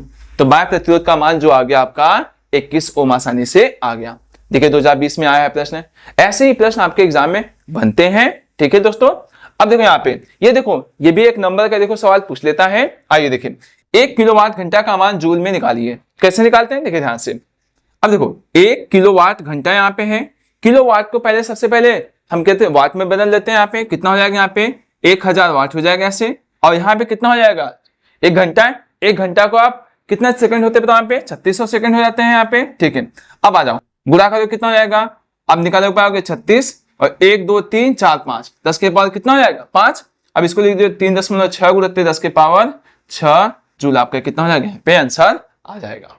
समझ में आ गया, किसी प्रकार कोई समस्या आपको नहीं हुई ना, ठीक है। देखिए दोनों प्रश्न एकदम आसानी से निकाल दिए, बहुत ही अब मोस्ट इंपॉर्टेंट न्यूमेरिकल आप चल रहे हैं, बस आप बने रहिए लास्ट तक, आपको एकदम बढ़िया से आ जाएगा और जितना भी न्यूमेरिकल का रिवीजन होगा इसी वीडियो में आपका हो जाएगा ना दोस्तों, ठीक है। तो चलिए 1.5 वोल्ट विद्युत वाहक बल, इसका मतलब ई का मान दे रखा है। सेल का आंतरिक प्रतिरोध 0.2, इसका मतलब स्मॉल आर, और 2.8 ओम के बाह्य प्रतिरोध से जोड़ने पर सेल के खुले सिरों पर विभवांतर मतलब भी का मान निकालना है, सेल से प्राप्त धारा आई का मान निकालना है, ठीक है दोस्तों। आइए निकालते हैं। यहाँ पे देखो यहाँ पे ई का मान आपको दे रखा है, ई का मान 1.5, ठीक है, और आंतरिक प्रतिरोध स्मॉल आर का मान 0.2 ओम दे रखा है, ठीक है, और कैपिटल आर का मान दे रखा है 2.8 ओम। समझ में आ गया। अच्छा इससे रिलेशन में आपको पता होगा यहाँ पे एक फार्मूला होता है यहाँ पे आई बराबर, देखो आई बराबर कितना होता है आपको पता है ई अपान कितना होता है स्मॉल आर प्लस आर होता है। यहां से सबसे पहले मैं इसका मान निकाल लेता हूं धारा का मान, ठीक है, पहले मैं दूसरा सवाल ही लगा लेता हूं, ठीक है। आओ आई का मान निकालना है आपको, ई का मान 1.5, इसका मान 0.2 और यहाँ पे प्लस कितना 2.8। समझ में आ गया यहाँ पे। अब इन दोनों जोड़ोगे तो 3 आ जाएगा यहाँ पे, ठीक है, तो कितना आ जाएगा आपका आई बराबर 1.5 बटे 3, ठीक है। अब भाग दे दीजिए, आई बराबर 0 कितना आ गया 5 एम्पियर। आगे ना आसानी से समझ में आ गया दोस्तों, ठीक है। अब देखो यहाँ पे, अब रहा यहाँ पे पहला सवाल कर लेते हैं यहाँ पे, ठीक है। इसका अब विभव निकालना है मतलब विभवांतर निकालना है। देखो फार्मूला होता है V बराबर E minus I into R. ये क्या होता है विद्युत वाहक बल और यहाँ पे विभवांतर में रिलेशन, ठीक है। यहाँ पे अब आ जाओ भी E का मान कितना दे रखा है यहाँ पे 1.5 दे रखा है, आई का मान कितना निकाले हैं 0.5 और आर का मान कितना दिया है 0.2, ठीक है। यहाँ पे अब आइए करिए V बराबर 5, इसका आप जब गुणा करो 5 दूनी 10, इसका मतलब 0 कितना हो जाएगा 1 आ जाएगा। अब चलिए घटा दीजिए, घटाएंगे तो 1 कितना आ जाएगा 4 वोल्ट। समझ में आ गया यहाँ पे ना, ठीक है। यहाँ पे आपका आंसर आ गया। देखिए यहाँ पे पहला सवाल का आंसर ये हो गया और दूसरे सवाल का आंसर ये हो गया, यहाँ पे हो गया, ठीक है दोस्तों। समझ में आ गया ना दोस्तों। देखिए ऐसे ही सवाल आपके एग्जाम में बन रहे हैं तो ज्यादा घबराने की जरूरत नहीं है, जैसे मैं बता रहा हूं वैसे ही आपके एग्जाम में प्रश्न जरूर आएंगे दोस्तों। अगर न्यूमेरिकल आएगा इस टॉपिक से तो ऐसे ही प्रश्न बनने वाले। चलिए हम और आगे चल लेते हैं, न्यूमेरिकल आप लोगों को एकदम अच्छे तरीके से बताते हैं। और दोस्तों प्लीज अभी तक आप लोगों ने शेयर नहीं किया तो शेयर जरूर कीजिए जल्दी से वीडियो को, ठीक है दोस्तों। तो चलिए हम बताते हैं आप लोगों को नेक्स्ट टाइप प्रश्न। ओके, ऐसे प्रश्न भी आपके एग्जाम में आते हैं तो देखिए ध्यान से। एक सेल का 0.5 एम्पियर धारा लेने पर विभवांतर 1.8 वोल्ट तथा 1 एम्पियर धारा लेने पर विभवांतर 1.6 वोल्ट हो जाता है। सेल का आंतरिक प्रतिरोध और विद्युत वाहक बल ज्ञात कीजिए। इसका मतलब कैपिटल ई और स्मॉल आर का मान आपसे पूछ रहा है। अब देखो दोस्तों यहां पे आपका धारा, यहां भी धारा दे दी है, इसका मतलब I1 और I2 का मान दे रखा है। चलिए यहाँ पे I1 का मान 0.5 एम्पियर हो जाएगा, उसी प्रकार से यहाँ पे V1 का मान 1.8 वोल्ट हो जाएगा, ठीक है। अब देखो यहां से विद्युत वाहक बल और स्मॉल आर मतलब आंतरिक प्रतिरोध और धारा में संबंध आपको पता होगा। फार्मूला क्या होता है, पता फार्मूला V बराबर E minus I into R, यही फार्मूला होता है। अब यहाँ पे दो धारा आया है तो यहाँ पे हम क्या मान लेंगे, I1 I2 और V1 V2 मान लेंगे। तो कितना हो जाएगा, देखो यहाँ पे V1 E माइनस कितना हो जाएगा यहाँ पे I1 R, ठीक है। अब इसी में मान पहले बना के रख देते हैं यहाँ पे। अब देखो V1 का मान 1.8 हो गया और E का मान नहीं पता है, I1 का मान 0.5 एम्पियर और यहाँ पे R, समीकरण कितना बन जाएगा, इसको मान लेते हैं 1। समझ में आ गया, यहाँ पे समीकरण आपका यहाँ पे 1 बन गया, ठीक। अब देखो दोस्तों, इसी प्रकार से आप यहाँ पे देख पाओगे, यहाँ पे I2 का मान कितना दे रखा है, I2 बराबर दे रखा है 1 एम्पियर, ठीक है। अब आ जाओ, उसी प्रकार से यहाँ पे V2 का मान दे रखा है 1.6 वोल्ट, आ गया ना समझ में, ठीक है। फिर से यही फार्मूला लगा दीजिए, तो V2 बराबर E माइनस I2R, समझ में आ गया। अब V2 का मान 1.6 और E का मान ऐसे, I2 का मान 1 एम्पियर और R यहाँ पे समीकरण कितना हो गया 2। अब हम समीकरण 1 और 2 को सॉल्व करने वाले हैं, ठीक है। चलिए सॉल्व कर लेते हैं ऐसे, समीकरण 1 व समीकरण 2 से समझ में तो आ रहा है यहाँ पे। और विलोपन विधि सॉल्व कर देते हैं। देखो 1.8 E माइनस 0.5 इंटू आर, यहाँ पे दिया है 1.6 E माइनस आप कितना हो जाएगा 1, लिख दीजिए 1 इंटू आर, समझ में आ गया, कोई दिक्कत नहीं ना। यहाँ पे 1 लिखिए, चाहे तो वैसे रख दीजिए, ठीक है। आ जाओ आगे ना समझ में यहाँ पे। अब देखो यहाँ पे, अब हम ऐसा काम कर देते हैं, घटाने पे लिखेंगे तो ये मान बदल जाएगा, ठीक है। तो यहाँ पे समीकरण कितना है आपका 1 है, समीकरण कितना है 2 है। चलिए हम लिख देते हैं घटाने पर, घटाने पे लिखेंगे तो आपका चिन्ह बदल जाने वाला है। तो यहाँ माइनस हो जाएगा, यहाँ प्लस हो जाएगा, यहाँ क्या हो जाएगा आपका, ठीक है। अगर यहाँ प्लस होगा तो क्या हो जाता है यहाँ पे माइनस, और माइनस होगा तो क्या हो जाएगा यहाँ पे प्लस में हो जाता है, ठीक है। अब देखो इसमें से घटाओगे तो कितना हो जाएगा, आप देख पाओगे यहाँ पे 0 कितना हो जाएगा 2 हो जाएगा, ई से ई कैंसिल हो जाएगा, ठीक है। अब 0.5 में से आर को आप मतलब 1 घटाओगे तो कितना आ जाएगा आपका 0.5 आर, समझ में आ गया। अब यहां से आपको आर का मान निकालना है, तो कैसे निकालोगे 0.2 बटे 0.5, ठीक है। दशमलव क्या हो जाएगा कैंसिल, तो 2 बटे कितना हो गया 5, अब भाग दोगे 0.4 ओम, ये आपका आंतरिक प्रतिरोध का मान आ गया, समझ में आ रहा है ना, ठीक है। अब इसी प्रकार से हम इसका आर का मान समीकरण 1 में हम उठा के रख सकते हैं, चाहे 2 में रख दीजिए, वहां से आपका किसका मान मिल जाएगा, आप देख पाओगे वहां पे विद्युत वाहक बल का मान निकल जाएगा। चलिए निकाल लेते हैं, चलिए लिखते हैं समीकरण 1 से फिर से। एक क्या है समीकरण 1.8 E माइनस 0.5 R, ठीक है। 1.8 हो गया, यहाँ कितना हो जाएगा E 0.5, R का मान कितना आ गया 0.4, ठीक है। अब 5 हो गया कितना हो जाएगा 20, मतलब 2 अंक पे दशमलव लग जाएगा, आ जाए, ठीक है। कितना आएगा 0.2, ठीक है। अब यहाँ कितना हो जाएगा, ये माइनस इस साइड आएगा तो कितना हो जाएगा आपका 1.8 प्लस 0.2, अब जोड़ोगे तो आप कितना हो जाएगा 8 2 10, इसका मतलब 2 वोल्ट, समझ में आ गया। ये भी आपका कितना हो जाएगा, यहाँ पे विद्युत वाहक बल का जो मान आ गया 2 वोल्ट आसानी से आ गया, समझ में आ गया ना। देखिए दोस्तों कितना आसानी से हम लोगों ने सॉल्व कर लिया, ठीक है। चलिए तब से इतना स्क्रीनशॉट लेना हो तो ले लीजिए आप लोग, ठीक है,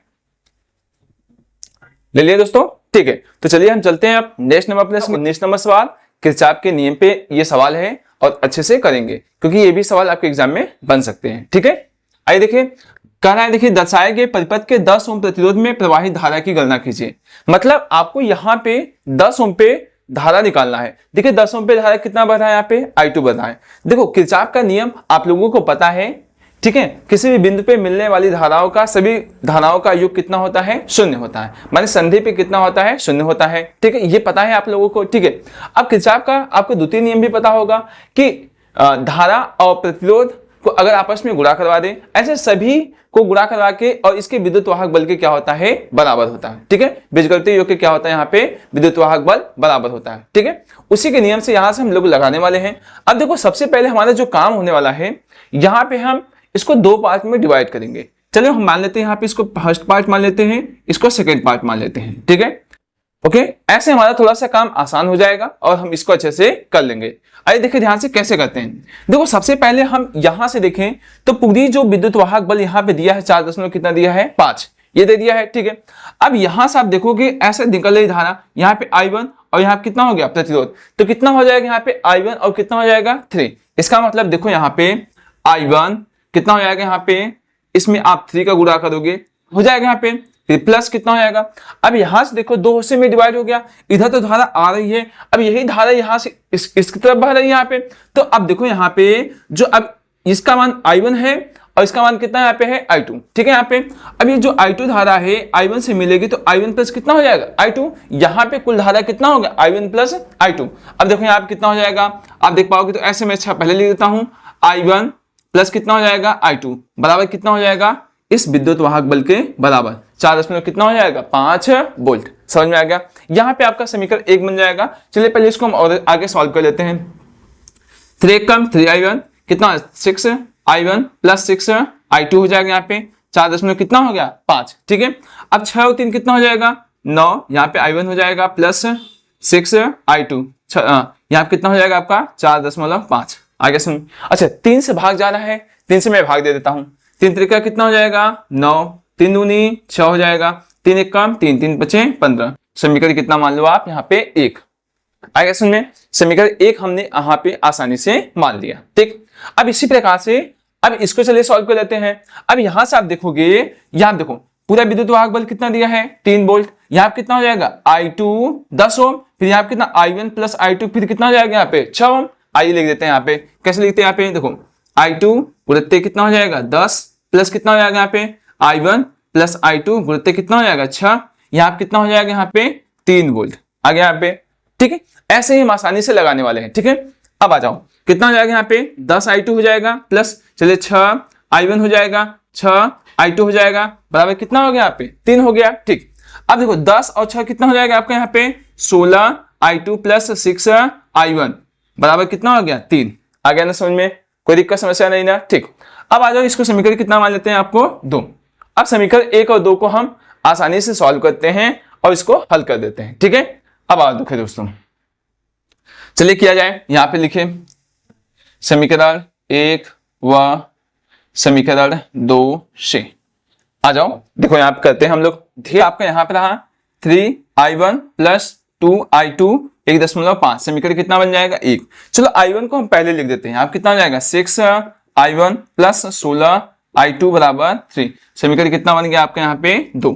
अब देखो इन दोनों मान को बराबर करना है, कैसे कर सकते हैं, ऊपर अगर 2 से गुणा कर दें तो मान बराबर हो जाएगा। देखो 2 तिहाई 6I1 हो जाएगा, 2 दूनी 4I2 हो जाएगा, 15 दूना 30 मतलब 3 आ जाएगा, ठीक है। अब आ जाओ इसी प्रकार से यहाँ पे इसको समीकरण 3 मान लीजिए। ऐसे देखो इसको मैं ऐसे लिखने वाला हूं 16I2 बराबर कितना हो गया 3, समीकरण इसको मान लीजिए आप 4। समझ में आ गया। अब आ जाओ घटाने में देते हैं, माइनस माइनस माइनस, ये मान कैंसिल हो गया, ये भी कैंसिल हो जाएगा, 16 में से 4 जाएगा कितना -12I2 बराबर 0। तो I2 का मान कितना हो जाएगा 0, निकल के आ गया ना। इसका मतलब आपको ये पता चला, देखो I2 का मान कितना यहाँ पे है 10 ओम पे है, यहाँ पे I2 पे जो धारा होगी आपकी 0 हो जाएगी। समझ में आ गया, क्योंकि देखो यहाँ पे I2 का मान 0 आ गया तो यहाँ पे 10 ओम पे धारा आपकी 0 होने वाली है। इसी प्रकार अगर आपको I1 का मान निकालना है, अगर यहाँ पे लिख दे, अगर I1 का मान पूछ ले तो कितना हो जाएगा, देखो यहाँ पे लिख लीजिए 3I1 प्लस 2I2 1.5, तो 3I1 हो जाएगा यहाँ पे प्लस 2, I2 का मान कितना है 0 है, 1.5 ये भाग देंगे कितना हो जाएगा 0, तो 3I1 1.5 भाग दीजिए, I1 का मान कितना आएगा 0.5 एम्पियर। अगर आपका पूछेगा I1 का मान तो 0.5 एम्पियर हो जाएगा।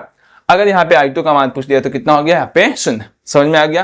किसी प्रकार कोई समस्या हुई आपको, नहीं हुई ना। देखिए ऐसे ही हम किरचॉफ के नियम से ऐसे सवालों को हम आसानी से लगा सकते हैं, ठीक है। चलिए इतना स्क्रीनशॉट लेना है तो ले लीजिए, आप लोग ले लिए दोस्तों, ठीक है। तो चलिए एक सवाल हम इस पे और करा देते हैं ताकि आपको एकदम अच्छे से तरीके से समझ में आ जाए, ठीक है। एक सवाल और लिया ताकि आपको एकदम अच्छे तरीके से समझ में आ जाए, ठीक है। देखिए ध्यान से, वही पूछा प्रत्येक प्रतिरोध में धारा की गणना कीजिए, कितनी धारा आ रही है, यहाँ पे धारा, यहाँ पे धारा, इस पे धारा कितनी हो सकती है, ठीक है दोस्तों। आइए फिर वही मैं इसको 2 हिस्सों में डिवाइड करूंगा ताकि आप लोगों को अच्छे समझ में आ जाए। देखो ध्यान से, चलो फर्स्ट पार्ट इसको मान लेता हूं, सेकंड पार्ट इसको, आपकी इच्छा, चाहे जिसको फर्स्ट मान लीजिए चाहे जिसको सेकंड, ठीक है। अब आ जाओ देखो, अगर आप देखोगे बंद पास के नियम, भाई किरचॉफ के बंद पास का नियम अगर देखोगे यहाँ पे, ठीक है, तो यहां से देखो ए बी सी ए ऐसे भी लिख सकते हो यहाँ पे, ठीक है, या तो डायरेक्ट आप कर दीजिए, कोई दिक्कत नहीं, ठीक है। अब आइए देखें यहां से, हम यहां से चलिए कर देते हैं, यहाँ पे बंद पास ले लेते हैं, अच्छा बना देते हैं यहाँ पे ए बी सी ए, ठीक है। यहाँ पे बंद पास कौन सा बनाते हैं, बंद पास, ठीक है। आ जाओ, कितना हो जाएगा, देखो यहाँ पे I1 में इसका गुणा करेंगे तो कितना हो जाएगा, I1 गुणित 1, ठीक है। अब देखो दोस्तों यहाँ पे, अच्छा देखो यहां से अगर देखोगे ये ऐसे धारा यहाँ पे आ रही है, ठीक है, ऐसे यहाँ पे, तो यहाँ पे अगर इस संधि से देखें यहाँ पे, तब पर भी यहाँ पे दोनों मिले होंगे यहाँ पे, ठीक है। तो इसका मतलब यहाँ पे जो धारा होगी I1 प्लस I2 धारा होगी, ठीक है। इसका मतलब कितना हो जाएगा, प्लस I1 प्लस I2, यहाँ पे कितना ओम है, 1 ओम है, ठीक है, बराबर कितना हो जाएगा यहाँ पे 2 वोल्ट। आ गया समझ में ना, यहाँ पे किसी भी प्रकार कोई समस्या हुई नहीं ना, ठीक। अब आ जाओ, पहले इसका गुणा करते, I1 प्लस कितना हो जाएगा, देखो I1 प्लस I2 बराबर 2, आ गया। चलो इसके इसमें गुणा कर जोड़ देते हैं, 2I1 प्लस I2 बराबर 2, समीकरण कितना बन जाएगा आपका 1, ठीक है।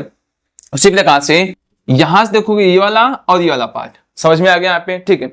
अब जब ये वाला पार्ट अगर देखोगे यहाँ पे, देखो यहां से धारा जो निकली है 2 हिस्से में डिवाइड हुई, I1 ऊपर चला गया, यहाँ पे I2 नीचे आया हुआ है, ठीक है। अब देखो यहाँ पे आप देख पाओगे इसी प्रकार से आपका बनने वाला है ये वाला, चलिए मैं लेता हूं पहले, यहाँ पे कितना हो जाएगा, मान के चलिए यहाँ पे पहले कितना हो जाएगा, यहाँ पे I2 गुणित 1 प्लस यहाँ पे ले लीजिए I1 प्लस I2, यहाँ पे कितना हो जाएगा 1 बराबर ये भी 2 वोल्ट हो गया, ठीक है। अब आ जाओ, कितना हो जाएगा I2, यहाँ पे ऐसे लिख दीजिएगा, और यहाँ पे कितना हो जाएगा I2 प्लस कितना I1, I2 बराबर 2 हो जाएगा। अब 1 और 1 कितना हो जाएगा यहाँ पे 2, I2 बराबर कितना हो जाएगा यहाँ पे प्लस I1 बराबर आपका 2, समझ में आ गया। अब समीकरण कितना बन जाएगा यहाँ पे 2। अब समीकरण 1 और 2 को सॉल्व कर लीजिए आसानी से, चलिए कर देते हैं यहाँ पे समीकरण 1 व समीकरण 2 से, चलिए कितना है यहाँ पे है 2I1 प्लस I2 हो गया बराबर 2। अब यहाँ पे I1 को मैं पहले लिख देता हूँ, यहाँ पे I1 प्लस 2I2 बराबर 2, समीकरण 1 और समीकरण कितना बन गया आपका 2 बन गया यहाँ पे, ठीक है। अब देखो यहाँ पे आप विलोपन विधि सॉल्व कर लीजिए, नीचे अगर हम 2 से गुणा कर दें तो काम हमारा बन जाए यहाँ पे, चलो कितना हो जाएगा 2I1 प्लस I2 बराबर 2, इसको ऐसे 2 1 कम 2I1 प्लस कितना 2 दूनी 4, I2 बराबर 2 दूनी 4, आगे सुन में, चलो घटाने लिख देते हैं माइनस माइनस माइनस, ठीक है, आप लिख दीजिए घटाने पर, ठीक है। आ जाओ, 3 वाला मान कैंसिल हो जाएगा, 4 में से इतना घटाओगे -3I2 और इसमें से ना घटा दोगे -2, माइनस क्या हो जाएगा प्लस, तो I2 बराबर 2 बटे कितना हो गया 3, इतना आ गया। अब अगर इसमें भाग देंगे 0.66 एम्पियर इतना आ जाएगा, आ गया, मतलब I2 का मान जो आ गया आपका 0.66 एम्पियर आ गया, ठीक है। अब इसी प्रकार से आप निकालना चाहो I1 का मान कैसे निकालेंगे, यहाँ लिख दीजिए समीकरण 1 से, समीकरण 1 से, समीकरण 1 आपका क्या है यहाँ पे है 2I1 प्लस I2 बराबर 2। चलिए यहाँ पे I2 का जो मान आया है 2/3 रख देते हैं, 2I1 2/3 बराबर 2, ये प्लस उस साइड जाएगा तो कितना हो जाएगा आपका माइनस हो जाएगा, ठीक है। 3 दूनी देखो 3 दूनी 6, 6 में से 2 गया कितना हो जाएगा 4, कितना हो जाएगा 4/3, काट दीजिए कितना हो जाएगा यहाँ पे I1 का मान 2/3, फिर भाग देंगे 0.66 एम्पियर, ऐसे करके आ गया, ठीक है। मतलब I1 का मान और I2 का मान सेम आ गया यहाँ पे। अब देखो कुल धारा अगर निकालना है I1 प्लस I2 कितना हो जाएगा यहाँ पे देखो 2/3 2/3 2 कितना हो जाएगा यहाँ पे 4/3, इतना एम्पियर धारा आपका आ जाएगा। समझ में आ गया, किसी प्रकार की आपको कोई समस्या हुई नहीं ना, चलिए इतना स्क्रीनशॉट ले लीजिए, अच्छे से ले लिए, ठीक है दोस्तों। तो अब चलते हैं हम नेक्स्ट टाइप प्रश्न की तरफ, आप सेशन पे बने रहिए, घबराइए नहीं, पूरा सेशन देख के तभी जाइए दोस्तों। 5 सेंटीमीटर लंबे तार को 2 × 10⁻⁴ टेस्ला के चुंबकीय क्षेत्र में रखा जाता है। 3 मिली एम्पियर की धारा तार में प्रवाहित करने पर तार पर अधिकतम कितना बल आरोपित होगा। यहाँ पे आपसे चुंबकीय बल का मान पूछ रहा है, ठीक है। अब देखो किसका किसका मान दिया है वो आसानी से हम लिख देते हैं ताकि हमको आइडिया लग जाएगा कि कौन सा फार्मूला लगाना है। आइए देखें, यहाँ पे देखो 5 सेंटीमीटर लंबा दिया है तार, मतलब L बराबर कितना दिया है 5 सेंटीमीटर। आप इसको लिख सकते हो 5 × 10⁻² मीटर। समझ में आ गया, सेंटीमीटर को मीटर में चेंज कर दिया। अब देखो यहाँ पे चुंबकीय क्षेत्र मतलब टेस्ला का मान, इसका मतलब क्या हो गया बी का मान आपको दे दिया है 2 × 10⁻⁴ टेस्ला। चुंबकीय क्षेत्र की तीव्रता का मात्रक टेस्ला होता है, ये आपको पता है। ये यहाँ पे बी का मान हो गया। अब देखो यहाँ पे आई का मान कितना दिया है 3 मिली है, 3 मिली एम्पियर दे दिया है। इसका मतलब 3 × 10⁻³ एम्पियर हो जाएगा। समझ में आ गया। चुंबकीय बल मतलब एफ का मान पूछना है। अब आपको पता है देखो अधिकतम कितना, अधिकतम के लिए थीटा का मान 90 डिग्री। आइए लिख दिए, थीटा का मान कितना हो जाएगा यहाँ पे 90 डिग्री। समझ में आ गया। अब देखो फॉर्मूला आपका लगने वाला है F बराबर BIL साइन यहाँ पे कितना हो जाएगा 90 अंश। थीटा का मान कितना हो जाएगा 90 अंश। आ जाओ रखते हैं। एफ बी का मान कितना पता है 2 × 10⁻⁴। आई का मान कितना पता है 3 × 10⁻³ और एल का मान कितना पता है 5 × 10⁻² और साइन 90 अंश का मान कितना हो गया 1। आ गया ना समझ में। ठीक है। अब देखो दोस्तों यहाँ कितना हो जाएगा 2 × 6 6 पंजे कितना हो गया यहाँ पे 30 हो गया। आ गया ना समझ में। अब देखो 4 × 3 7 7 2 कितना हो जाएगा यहाँ पे 9। इतना आ गया। आप इसी चीज को ऐसे भी लिख सकते हो। ठीक है। कितना यहाँ पे 3.0 × 10⁻⁸ समझ में आ गया। और यहाँ पे आप जानते हो जो बल का मात्रक होता है क्या होता है न्यूटन, तो मैंने यहाँ पे न्यूटन लगा दिया। समझ में आ गया। एकदम अच्छे तरीके से समझ में आ गया ना। ठीक है। यही आपका फाइनली आंसर आ गया। ठीक है।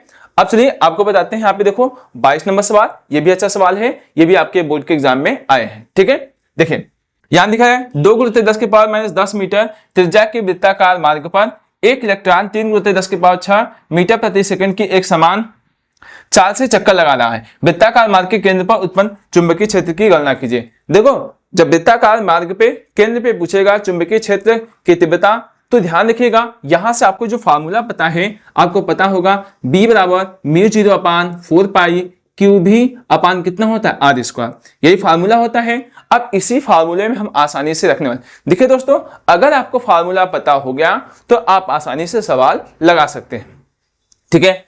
अब देखिए इसका किसका मान दिया है, हम उठा के रख देते हैं। देखो यहाँ पे त्रिज्या मतलब r का मान दे रखा है और देखो यहाँ पे चाल दिया है इलेक्ट्रॉन की चाल मतलब v का मान दे रखा है। ठीक है। और Q बराबर जानते हैं N × कितना होता है E, और E का मान 1.6 × 10⁻⁻19 कूलाम होता है। ठीक है। होता है ना यहाँ पे।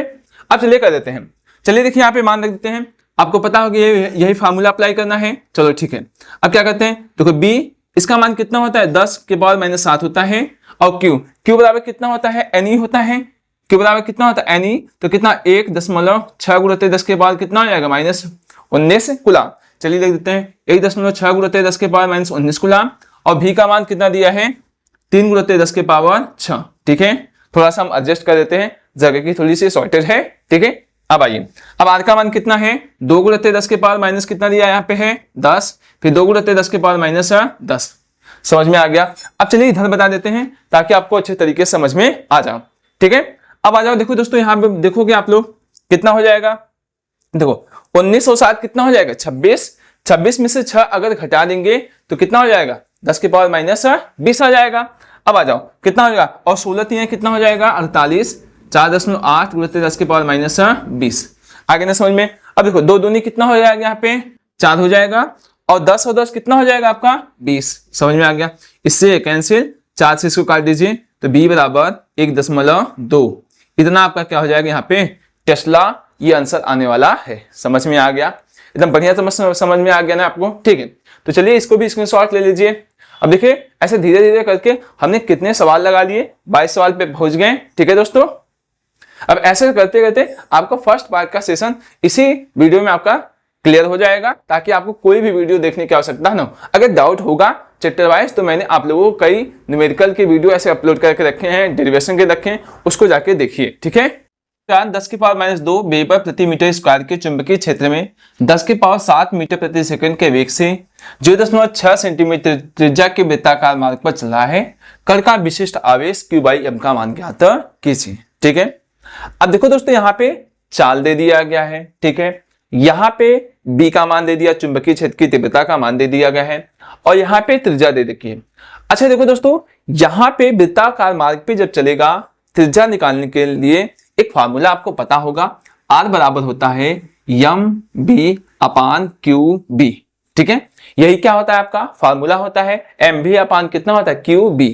ठीक है। ये वृत्ताकार मार्ग के लिए यही फार्मूला होता है त्रिज्या निकालने के लिए। ठीक है। एक रिलेशन था, मैंने आप लोगों को निकलवाया था डेरिवेशन में। ठीक है। अब देखो यहाँ पे आपको Q बाई एम का मान निकालना है, तो पहले Q बाई एम को एक तरफ करके बाकी सबके मान को एक तरफ करके सॉल्व कर देते हैं। चलो देखो दोस्तों क्या करेंगे, सबसे पहले हमारा काम जो होगा वो Q को ऊपर कर देते हैं यहाँ पे, और M कहाँ पे आ जाएगा, नीचे। आ गया ना समझ में। अब देखो दोस्तों V ऊपर रहने वाला है, ठीक है, और कितना रहने वाला है यहाँ पे M, सॉरी M नहीं, बस कितना बचेगा आपका यहाँ पे V बचेगा, यहाँ बचेगा R और B, बच गया ना यहाँ पे। बस कुछ नहीं, अब बस मान उठा के रख दीजिए, हल कर दीजिए, आंसर आ जाएगा। ठीक है, अब आ जाओ, B का मान कितना दिया है, 10 के पावर 7 दे रखा है। R का मान कितना दिया है, 0.6 सेंटीमीटर दिया है, सेंटीमीटर को मीटर में बदल लेंगे, कितना हो जाएगा, देखो 0.6 गुणित 10 के पावर -2 हो जाएगा। ठीक है, और B का मान कितना दे रखा है, देखिए यहाँ पे 10 के पावर -2। आ गया ना समझ में, किसी प्रकार की कोई समस्या नहीं हुई आपको। ठीक है, अब आ जाओ कर 2 कितना हो जाएगा, 4, ये माइनस ऊपर जाएगा, कितना हो जाएगा, प्लस। ठीक है, तो कितना हो जाएगा, आप देखो पाओगे यहाँ पे Q बाई एम का मान कितना हो जाएगा, यहाँ पे देखो 10 के पावर 7 और 2 4 ऊपर गया और बटे कितना हो गया, इसका भी दशमलव हटा दें तो ऊपर एक 0 बढ़ जाएगा। ठीक है, यहाँ पे समझ में आ गया, कोई दिक्कत नहीं ना। अब चलो जोड़ दो, 7 4 कितना हो जाएगा, यहाँ पे 11 हो जाएगा। ठीक है, तो 10 बटे कितना हो गया, 6, और कितना है 7 4 11। अब बस इसका इसमें भाग दे दीजिए। चलो 2 से कट रहा है तो पहले काट ही देते हैं, 2 पंचे 10, 2 तिहाई 6, 10 के पावर 11। अब भाग दे दीजिए, कितना आ जाएगा भाग देने पे, Q बाई एम। आप भाग दोगे तो कितना आ जाएगा, 3 6 सॉरी कितना हो जाएगा, 3 1 कम 3, 3 6 18, 3 6 18, ऐसे ही करके आता चला जाएगा। आप इसको ऐसे भी लिख सकते हो, 1.67 गुणित 10 के पावर 11। समझ में आ गया, किसी प्रकार की आपको कोई समस्या हुई नहीं ना। ठीक है, यही आपका क्या हो जाएगा, मान आ जाएगा, Q बाई एम का मान इतना आ जाएगा। समझ में आ गया। ठीक है, अब चलिए एक और बेहतरीन सवाल लेते हैं, आपको चुंबक से ही है। ठीक है, अब देखो यहाँ पे 24 नंबर सवाल देखिए ध्यान से, कह रहा किसी 20 सेंटीमीटर त्रिज्या के वृत्ताकार लूप में 4 एम्पीयर की धारा प्रवाहित हो रही है। ठीक है, लूप के केंद्र पर चुंबकीय क्षेत्र की गणना कीजिए। अगर दोस्तों ध्यान से देखिए, इसके पहले मैंने आपको बताया था एक फार्मूला, जब वेलोसिटी दी रहेगी तो वाला फार्मूला लगाए थे। अब जब वेलोसिटी नहीं दी रहेगी तब चुंबकीय क्षेत्र के लिए देखिए यहाँ पे कौन सा फार्मूला लगाते हैं, मैं पहले फार्मूला आपको बता देता हूं ताकि आपको कोई समस्या न हो। देखिए फार्मूला लगाने हैं, B बराबर μ0 अपान कितना हो जाएगा यहाँ पे 4 पाई। ठीक है, और कितना हो जाएगा 2 पाई I अपान कितना हो जाएगा E। समझ में आ गया, यही फार्मूला लगाने वाले हैं। ठीक है, अब देखो यहां से आप देख पाओगे, यहाँ पे इसका मान तो आपको पता ही है, 10 के पावर -7 होता है। 2 पाई का मान 3.14 रख दीजिए, या तो 22/7। अब देखो यहाँ पे किसका मान दिया है, 20 सेंटीमीटर। ये त्रिज्या यहाँ पे हम A से त्रिज्या लिख दीजिए, आपकी इच्छा है तो यहाँ पे R भी लिख सकते हो। ठीक है, यहाँ पे R, चलो हम मान लेते हैं यहाँ पे जो त्रिज्या है आपकी है कितना, मैंने मान लिया यहाँ पे A बराबर 20 सेंटीमीटर। अब A को आप चेंज करोगे, कितना हो जाएगा यहाँ पे 20 गुणित 10 के पावर -2। ठीक है, इतना मीटर आ जाएगा। और यहाँ पे 4 एम्पियर, मतलब I का मान आपको दे रखा है 4 एम्पियर। ठीक है, अब आपको B का मान आपको निकालना पड़ेगा, निकाल लोगे ना दोस्त। ठीक है, चलिए कर देते हैं। इसका मान 10 के पावर -7, 2 पाई का मान 3.14 रख देते हैं, I का मान 4, और इसका मान कितना यहाँ पे है 20 गुणित 10 के पावर -2। कोई समस्या नहीं हुई ना आपको। ठीक है, अच्छी बात है। अब कितना देखो, 2 से भाग दे दो, 2 धाम कितना हो जाएगा 20, और कितना हो जाएगा 10 के पावर -2 से 1 10 घटा दोगे, 10 के पावर -1 बचेगा। ये माइनस जो 1 होगा ऊपर जाएगा, कितना हो जाएगा प्लस हो जाएगा। तो इसका मतलब क्या बचने वाला है, B बराबर देखो यहाँ पे कितना हो जाएगा 4 गुणित 3.14, और यहाँ पे -7 था, ये -1 यहाँ पे बचेगा, ऊपर जाएगा तो कितना हो जाएगा प्लस। ठीक है, तो कितना हो जाएगा 10 हो जाएगा। ठीक है, समझ में आ गया ना यहाँ पे। ठीक, अब B बराबर 4 चौके 16, 4 1 4, 4 1 5, 4 3 12। ठीक है, 2 अंक पे दशमलव लग गया यहाँ पे। अब आ जाओ, कितना हो जाएगा 10 के पावर कितना हो गया -6। अगर आपकी इच्छा है इतना छोड़ दो, नहीं तो 1.256 गुणित 10 के पावर -5 इतना टेस्ला कर दीजिए, यही आपका क्या हो जाएगा आंसर आ जाएगा। चुंबकीय क्षेत्र की मात्रा का तीव्रता कितना हो जाएगा, टेस्ला होता है, तो यहाँ पे आपका आंसर हो जाएगा। समझ में आ रहा है ना दोस्त। ठीक है, चलिए इतना भी स्क्रीनशॉट ले लीजिए अच्छे से। देखिए दोस्तों, मैं आप लोगों को एकदम बेहतरीन तरीके से करा रहा हूं सेशन को। ठीक है, तो आपका भी वो फर्ज बनता है कि अपने दोस्तों के साथ शेयर कर दीजिए ताकि वो लोग भी अच्छे तरीके से सवाल कर पाए। अभी भी आप लोगों का डाउट बना होगा तो इस सेशन के बाद डाउट क्लियर हो जाएगा, और आप 3 सवाल है 2023 में बना हुआ है। ठीक है, चलिए बताते हैं। 5 सेंटीमीटर स्क्वायर क्षेत्रफल वाली एक कुंडली 1.5 न्यूटन प्रति एम्पियर मीटर के एक समान चुंबकीय क्षेत्र में रखी है।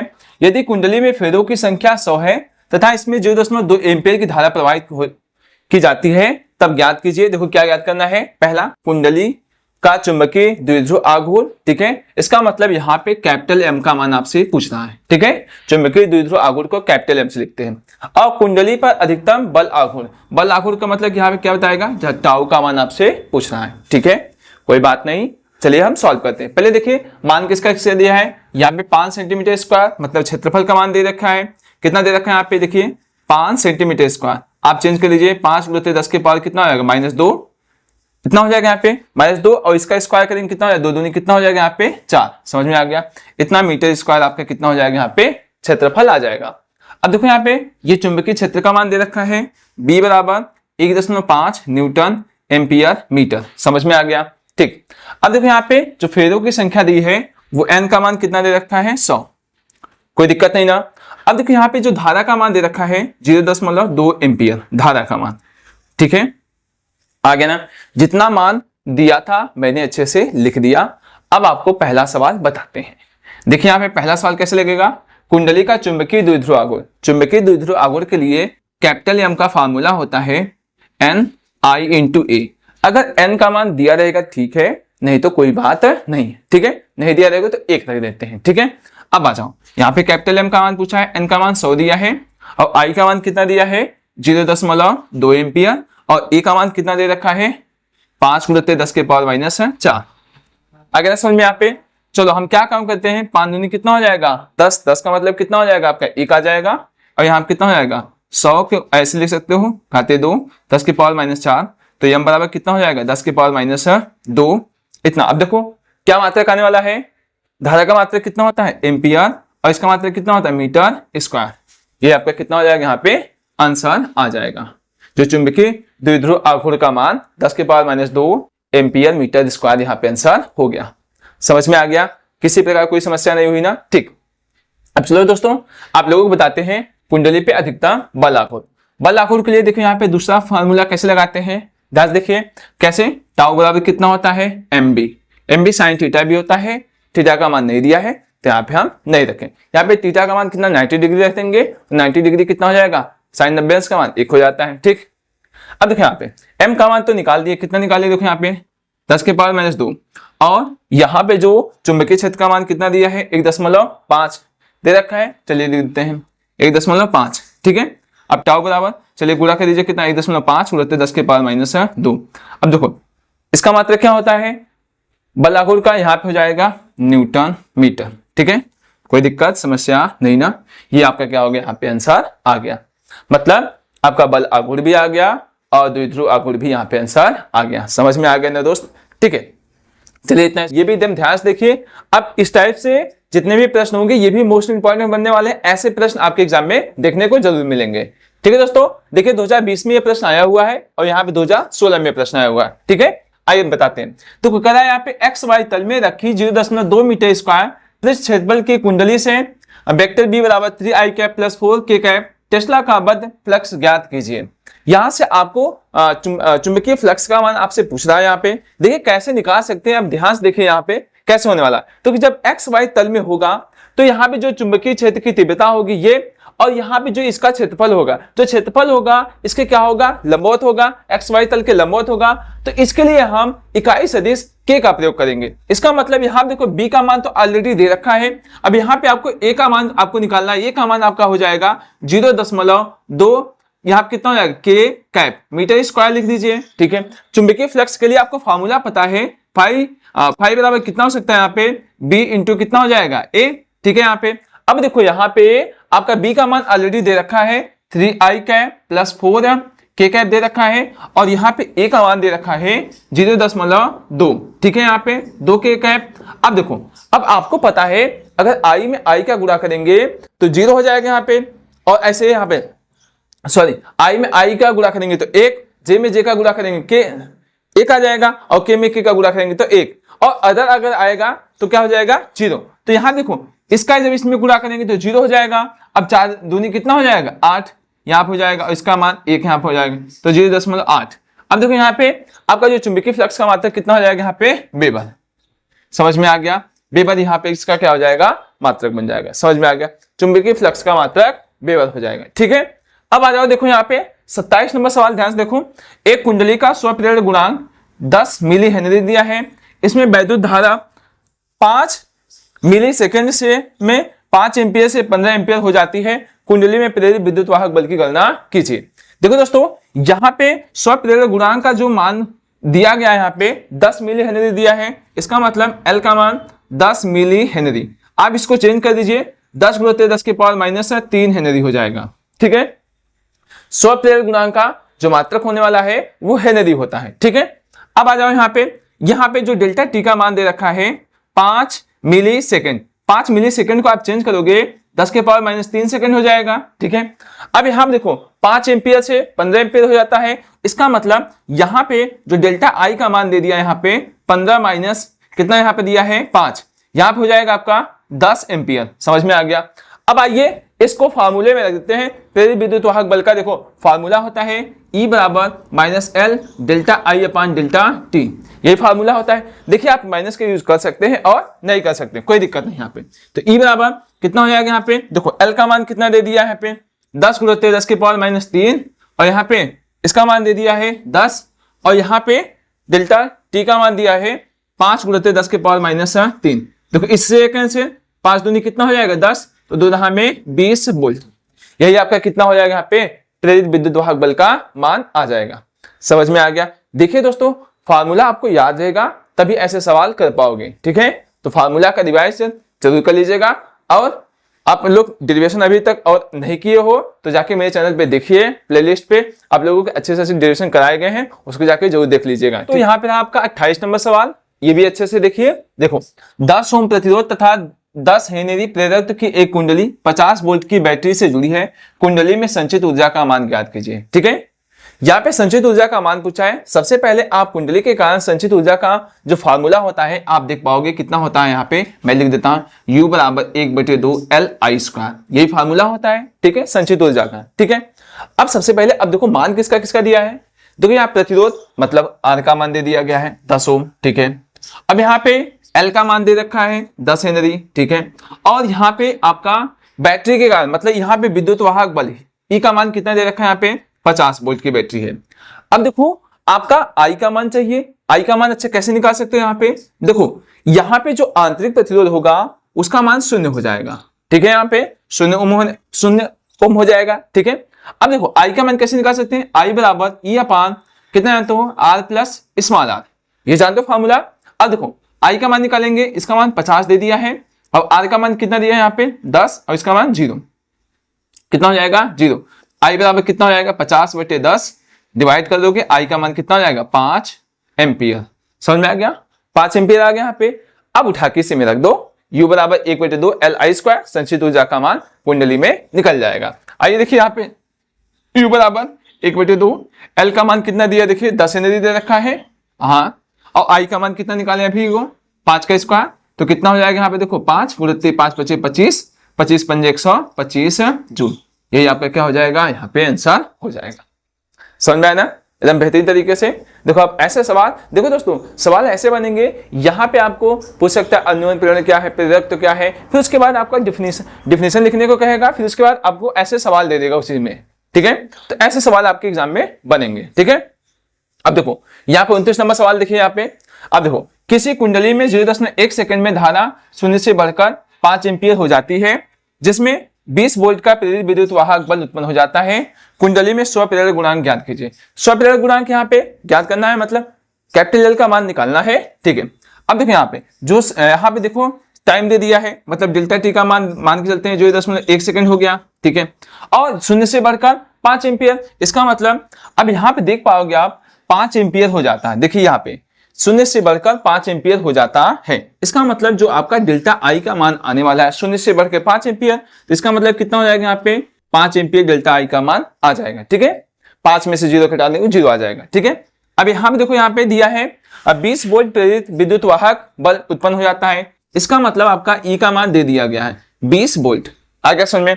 अब स्वप्रेरण गुणांक पूछ रहा है, आपको फार्मूला पता है E बराबर L डेल्टा आई अपान कितना होता है, डेल्टा टी होता है, D I upon D T भी हो सकता है, डेल्टा आई अपान डेल्टा टी भी हो सकता है। ठीक है, अब ई का मान 20 वोल्ट दे दिया है, एल का मान पूछ रहा है, इसका मान देखिए 5 एम्पियर दिया है और इसका मान 0.1। समझ में आ गया, ठीक है।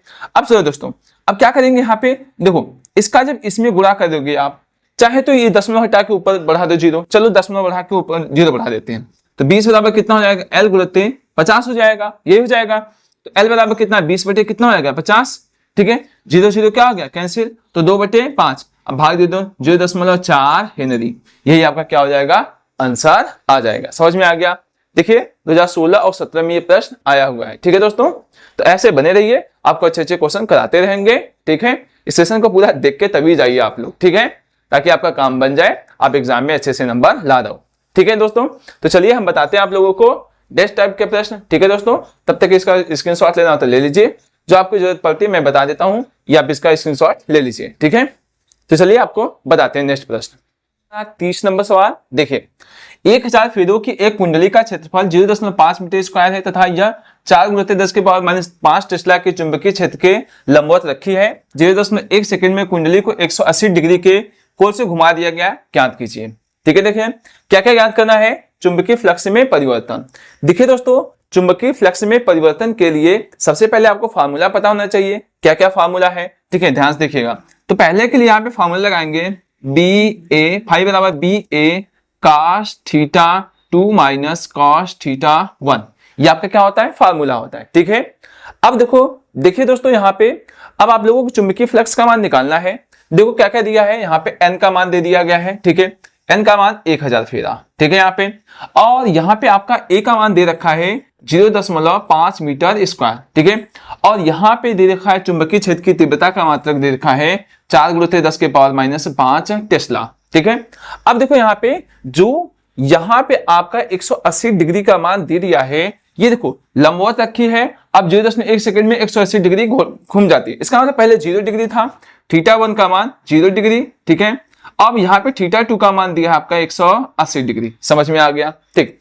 अब जितना मान है उठा के इसमें रख दीजिए। चलिए आपको मान नहीं पता होगा, मैं मान बता दूंगा, ठीक है। तो 5 बराबर कितना हो जाएगा, देखिए पहले सवाल के लिए करें यहाँ पे, तो b का मान कितना दिया है, देखो 4 × 10⁻⁻5, और a का मान कितना दिया है 0.5, समझ में आ गया यहाँ पे, ठीक।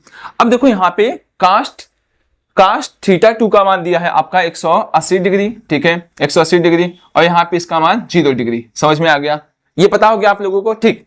अब चलो 5 बराबर कितना हो जाएगा, 4 पंचे कितना हो जाएगा 20 का मतलब केवल 2 आ जाएगा, ठीक है, यहाँ पे 2 × 10⁻⁻5 हो जाएगा।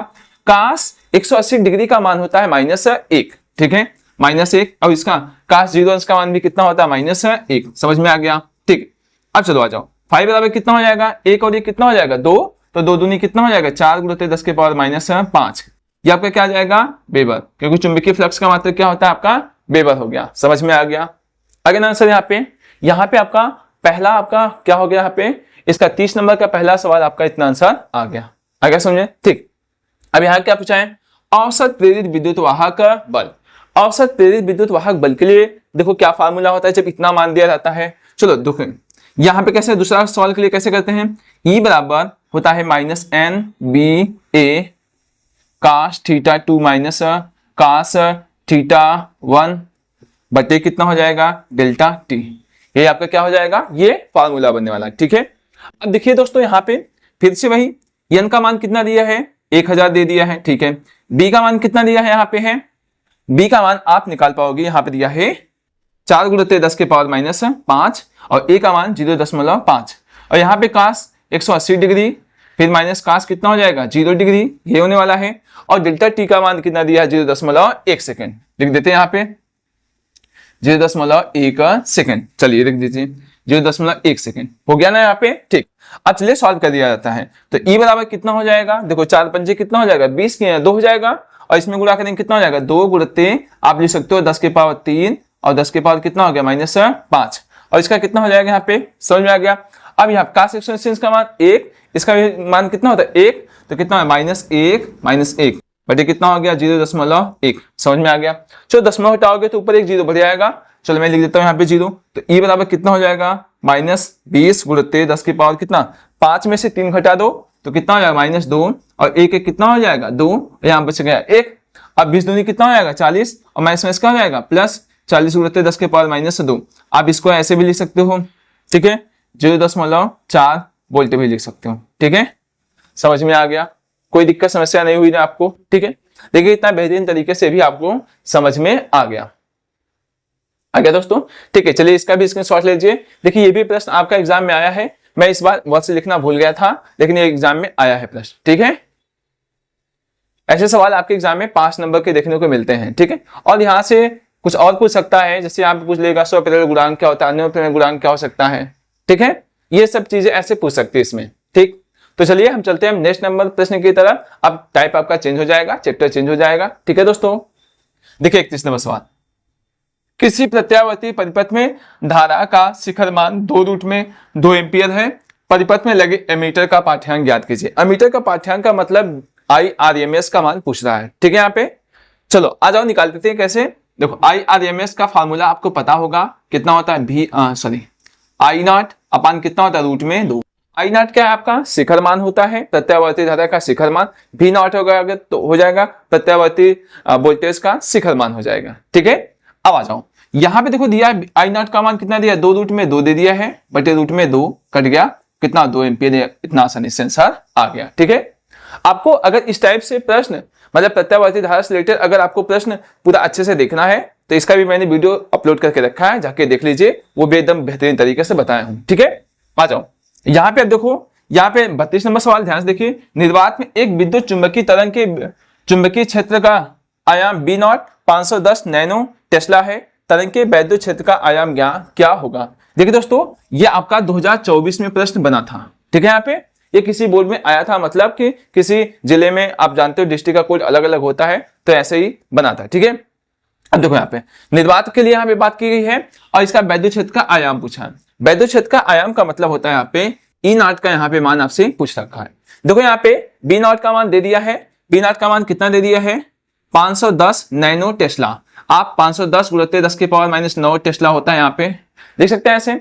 अब आ जाओ आयाम वैद्युत क्षेत्र का आयाम और यहाँ पे जो दिया है चुंबकीय क्षेत्र का आयाम, इन दोनों में क्या रिलेशन है फार्मूला आप जानते होंगे, नहीं जानते तो कोई बात नहीं, मैं बता देता हूँ। यहाँ पे इंटू सी यही होता है आपका। ठीक है, अब आ जाओ B0 का मान कितना दिया है 510 गुणित 10 की पावर माइनस 9 और ये सी क्या है प्रकाश की चाल। प्रकाश की चाल कितनी होती है 3 गुणित 10 की पावर 8 मीटर प्रति सेकेंड। आ जाओ गुणा कर देते हैं, 3 एक 0 हो जाएगा, 3 एकम 3 और 3 बचे 15। इसमें से घटा दो कितना 10 की पावर माइनस 1, इसका मतलब कितना हो जाएगा, आप इसको ले सकते हो 153 वोल्ट। समझ का जो मात्रक होगा वोल्ट प्रति मीटर, ये मैं लिखना थोड़ा सा भूल गया था, अब आपको समझ में आ गया। ठीक है, क्योंकि वैद्युत क्षेत्र की तीव्रता का मात्रक कितना होता है वोल्ट प्रति मीटर होता है। ठीक है, तो चलिए अब आप लोग इतना स्क्रीनशॉट लेना हो तो ले लीजिए, नहीं तो चलते हैं अब नेक्स्ट प्रश्न की तरफ। ओके, तो यहाँ पे आपका था 33 नंबर सवाल। ये प्रश्न बहुत ही इंपॉर्टेंट है, ऐसे प्रश्न आपको देखने को जरूर मिलेंगे। ठीक है, देखिए दोस्तों, इस प्रश्न में जितने भी टाइप के प्रश्न बन सकते हैं मैंने सभी प्रश्नों को एक साथ ले लिया है ताकि आपको अच्छे तरीके से समझ में आ जाए और फार्मूले का रिवीजन भी आपका हो जाए। ठीक है, अब आइए ध्यान से पहले समझते हैं क्या यह प्रश्न कह रहा है, क्या चीजें पूछ रही है। दिए गए प्रत्यावर्ती धारा की परिपथ की सहायता से ज्ञात करना है, क्या ज्ञात करना है, वोल्टेज का वर्ग माध्य मूल मान ज्ञात करना है, प्रेरण प्रतिघात निकालना है, धारिती प्रतिघात निकालना है, परिपथ की प्रतिबाधा निकालनी है, धारा तथा वोल्टेज में कालांतर निकालना है। यहाँ पे मतलब tan फाई का मान यहाँ से निकालना है। ठीक है, तो बेहतरीन तरीके से बताएंगे, घबराने की आवश्यकता नहीं, बस आपको एक छोटा सा काम करना है, एग्जाम तक के आप बस फार्मूला को याद कर लीजिए, एग्जाम के बाद भूल जाइए, कोई दिक्कत नहीं, पहले तो आप अपना काम जगा लीजिए। ठीक है, आ जाइए। सबसे पहले देखो यहाँ पे फिगर दिया है, ये संधारित्र लगा हुआ है, यहाँ पे प्रेरक लगा मतलब प्रेरक तो लगा हुआ है, कुंडली है। अब यहाँ पे आपका ओम मतलब प्रतिरोध लगा हुआ है और यहाँ पे आपका देखो वोल्टेज का मान दे रखा है। ठीक है, आइए चलिए हम बताते हैं आप लोगों को। सबसे पहले हमारा जो काम होगा V बराबर 282 साइन 100 कितना दिया 100 पाई और t। यहां से देखो एक समीकरण हमको पता है, V बराबर कितना होता है V0 साइन ओमेगा t, ये फार्मूला होता है। ठीक है, इससे हम तुलना कर देते हैं, से तुलना करने पर लिख देते हैं ऐसे। आ जाओ, V0 का मान कितना हो जाएगा 282 हो जाएगा, ओमेगा का मान कितना आ जाएगा 100 पाई आ गया। ठीक है, इतना मिल गया, हमारा काम थोड़ा सा आसान हो गया। अब चलिए पहला सवाल लगाते हैं, वोल्टेज का वर्ग माध्य मूल मान। इसका मतलब यहाँ पे पहला सवाल लगाने वाले हैं VRMS बराबर V0 अपान रूट में 2। बहुत आसान है, कोई दिक्कत नहीं, बस थोड़ा सा कैलकुलेशन आपको करना पड़ेगा बस। आज v नॉट का मान कितना 282 दिया है, रूट में कितना हो जाएगा 2। अब देखो इसका हम प्रमेयीकरण कर देते हैं ताकि हमारा कैलकुलेशन थोड़ा सा आसान हो जाए, ठीक है। आ जाओ, तो भी RMS बराबर कितना हो जाएगा, आप देख पाओगे 282 रूट में 2 बटे कितना हो जाएगा 2। चलिए काट दीजिए इसको, भी RMS बराबर कितना हो जाएगा 2 एकम 2, 2 चौका 2 एकम 2, रूट में 2। इतना वोल्ट आपका आ जाएगा। समझ में आया? चलिए आप चाहे तो रूट 2 का मान 1.414 रख के गुणा कर सकते हैं, वो भी आंसर सही हो जाएगा, ठीक है। इतना आ गया हम लोगों का। अब हमसे क्या पूछा है, प्रेरण प्रतिघात, ठीक है। अब प्रेरण प्रतिघात में आप देख पाओगे यहाँ पे L का मान तो दिया है, L का मान कितना दे रखा है यहाँ पे 40 बटे पाई, ठीक है, इतना मान दे रखा है। XL का मान आपसे पूछा है। चलो अब दूसरा प्रश्न कैसे लगाएंगे, यहाँ पे देखो XL बराबर होता है ओमेगा इंटू L, ये फॉर्मूला होता है प्रेरण प्रतिघात के लिए, ठीक है। अब आ जाओ यहां पे रख देते हैं, ओमेगा का मान कितना है पता था आप लोगों को 100 पाई। आ जाओ L का मान कितना है 40 बटे पाई है, रख दीजिए, पाई से पाई कैंसिल। अब इसका इसमें गुणा करेंगे तो आपका कितना आ जाएगा 1000। अब देखो इसका मात्रक क्या हो जाएगा, ओम हो जाएगा। समझ में आ गया, ठीक है। प्रतिबाधा के लिए यहाँ पे कितना हो जाएगा आपका ओम हो जाएगा, ठीक है। अब आ जाओ यहाँ पे, अब आपका तीसरा नंबर सवाल पूछा है धारिती प्रतिघात। अब देखो धारिती प्रतिघात कैसे निकालेंगे, धारिती प्रतिघात का मतलब यहाँ पे संधारित्र का मान दिया होना चाहिए, तो संधारित्र का मान आप देख पाओगे यहाँ पे दे रखा है, ठीक है। यहाँ पे आपका संधारित्र का मान दे रखा है, मैंने यहाँ पे लिख दिया था, ठीक है। अब आ जाओ यहाँ पे कैसे फॉर्मूला लगाएंगे, XC बराबर 1/ओमेगा C, यही छोटा सा फॉर्मूला है, लगा देते हैं। अब आ जाओ तो कैसे निकालेंगे, 1 ओमेगा का मान कितना है, देखो कितना दिया है यहाँ पे ओमेगा का मान, यहाँ पे 100 पाई हो जाएगा। आ जाओ C का मान कितना पता है, देखो यहाँ पे 10 बटे पाई माइक्रो दिया है, तो 10 के पावर -6 से गुणा कर देंगे। समझ में आ गया। अब देखो पाई से पाई क्या हो जाएगा कैंसिल, तो 1 बटे कितना हो जाएगा 1000। 1000 का मतलब आप लिख सकते हो 10 के पावर 3 और 10 के पावर -6, 6 में से 3 घटाओगे तो -3, माइनस ऊपर जाएगा कितना हो जाएगा आपका प्लस, तो कितना हो जाएगा XC का मान कितना हो जाएगा 10 के पावर 3 ओमेगा, इतना आ जाएगा। यहाँ पे क्या हो जाएगा आपका प्रतिघात का भी मान यहाँ पे, मतलब सॉरी यहाँ पे धारिती प्रतिघात का मान यहाँ पे आ जाएगा। समझ में आ गया, ठीक है। अब चलिए हम आप लोगों को बताते हैं परिपथ की प्रतिबाधा। 3 सवाल मैंने कर लिए, अब आपको बताना है परिपथ की प्रतिबाधा। चलिए इतना स्क्रीनशॉट लेना तो ले लीजिए, ले लिए। अब चलते हैं हम आप लोगों को आगे बताते हैं ताकि आप लोगों को अच्छे तरीके से समझ में आ जाए, ठीक है। चलिए मैं मिटा देता हूं यहीं पे ताकि आपको मैं बता सकूं, ठीक है दोस्तों। तो चलिए बता देते हैं यहाँ पे,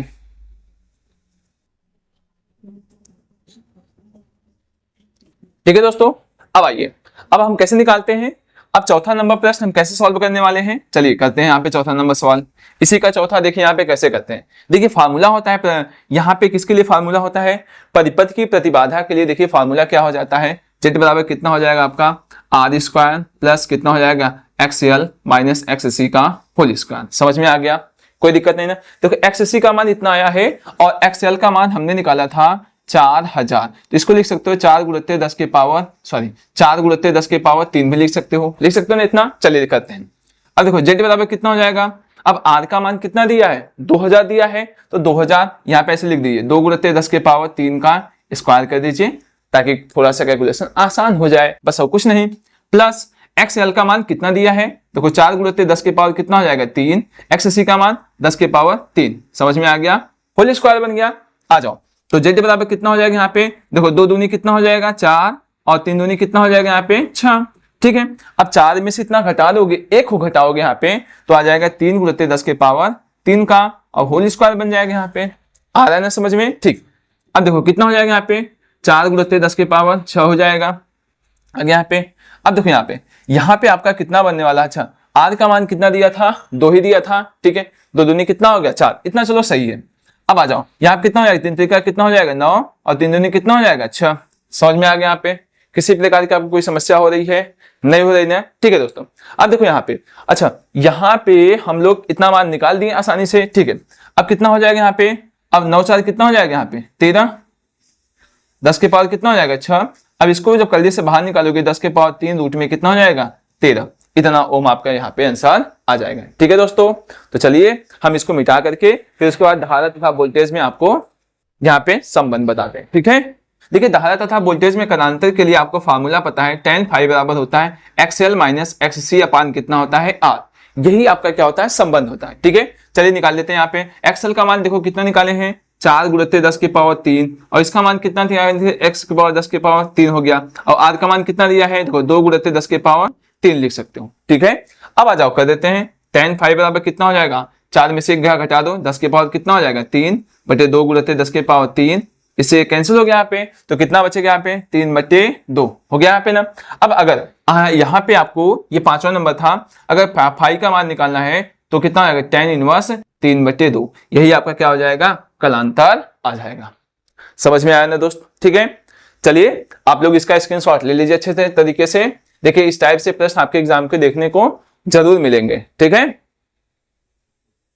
देखिए दोस्तों आज आप लोगों के लिए इतना लंबी वीडियो मैं पहली बार बनाया हूं। ठीक है दोस्तों, तो आपका ये फर्ज बनता है कि दोस्तों के साथ शेयर कीजिए, हमारा सपोर्ट कीजिए आप लोग। ठीक है दोस्तों, ताकि हम और अच्छे वीडियो आपके एग्जाम तक के लेके आए। और दोस्तों आप इस चैनल से जुड़े रहिए, सब्सक्राइब नहीं किए तो सब्सक्राइब जरूर कर लीजिए, ताकि मैं आप लोगों को ढेर सारी वीडियो ऐसे लेके आऊं जो आपके केवल एग्जाम में बन सकते हैं, वही प्रश्न मैं कराऊं आप लोगों को। ठीक है, चलिए दोस्तों, ठीक है, तो चलिए हम बताते हैं नेक्स्ट टाइप प्रश्न की तरफ। ओके, एग्जाम के लिए बहुत इंपॉर्टेंट है। ठीक है, आइए, एक कुंडली का प्रेरक 0.4 हेनरी तथा प्रतिरोध 10 ओम है। यह 30 हर्ट्ज 6.5 वोल्ट के प्रत्यावर्ती स्रोत से जुड़ी है। इस परिपथ में व्यय शक्ति की गणना कीजिए। व्यय शक्ति मतलब यहाँ पे औसत शक्ति का मान पूछा है। आपको औसत शक्ति का सबसे पहले फार्मूला पता होना चाहिए, V बराबर 1/2 V नॉट I नॉट और कास फाई। कास फाई आपका शक्ति गुणांक होता है। ठीक है, तो यहाँ सबसे पहले आपको V नॉट का मान तो ऑलरेडी दे रखा है, चलिए देखते हैं 6.5 वोल्ट। ठीक है, और आई नॉट का मान आपको नहीं दिया, निकालना पड़ेगा।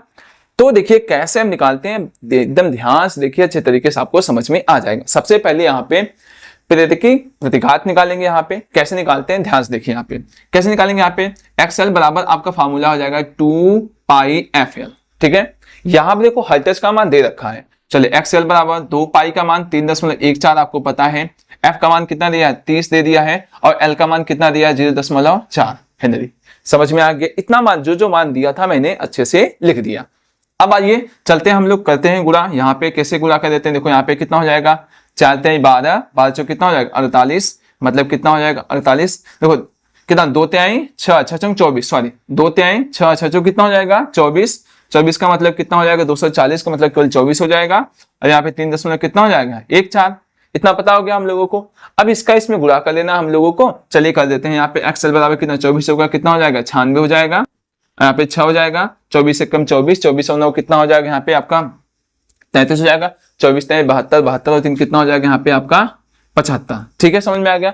अब आ जाओ कितना हो जाएगा यहाँ पे 75, मतलब यहाँ 2 अंक पे दशमलव, इतना आपका ओम आ जाएगा। समझ में आ गया, XL का मान इतना मिल गया। ठीक, अब XL का मान जब इतना मिल गया आप लोगों को, अब आपको क्या निकालना है, सबसे पहले प्रतिबाधा निकाल लेते हैं, Z का मान, क्योंकि कास फाई बराबर आप जानते हो कास फाई के लिए फार्मूला होता है R/, कितना होता है Z, तो Z का मान निकालोगे तभी तो काम बनेगा। आ जाओ, तो यहाँ पे हम निकालते हैं सबसे पहले Z का मान। कैसे निकालेंगे, यहाँ पे XL का स्क्वायर प्लस कितना होता है यहाँ पे R स्क्वायर, तो Z बराबर यहाँ पे कितना हो जाएगा 75.36 का स्क्वायर हो जाएगा, प्लस R का मान कितना दिया है, देखो यहाँ पे 10 का स्क्वायर। ठीक है, अब चलिए यहाँ पे थोड़ा सा मैं कैलकुलेटर का यूज कर लेता हूँ। ठीक है, ताकि आप लोगों को कैलकुलेशन आसान हो जाए, जल्दी से मैं बता दूं आपको। ठीक है, चलिए देखिए दोस्तों, यहाँ पे कैसे 75.36 इंटू 7.36 और कितना आ जाएगा, देखिए दोस्तों यहाँ पे आ जाएगा आपका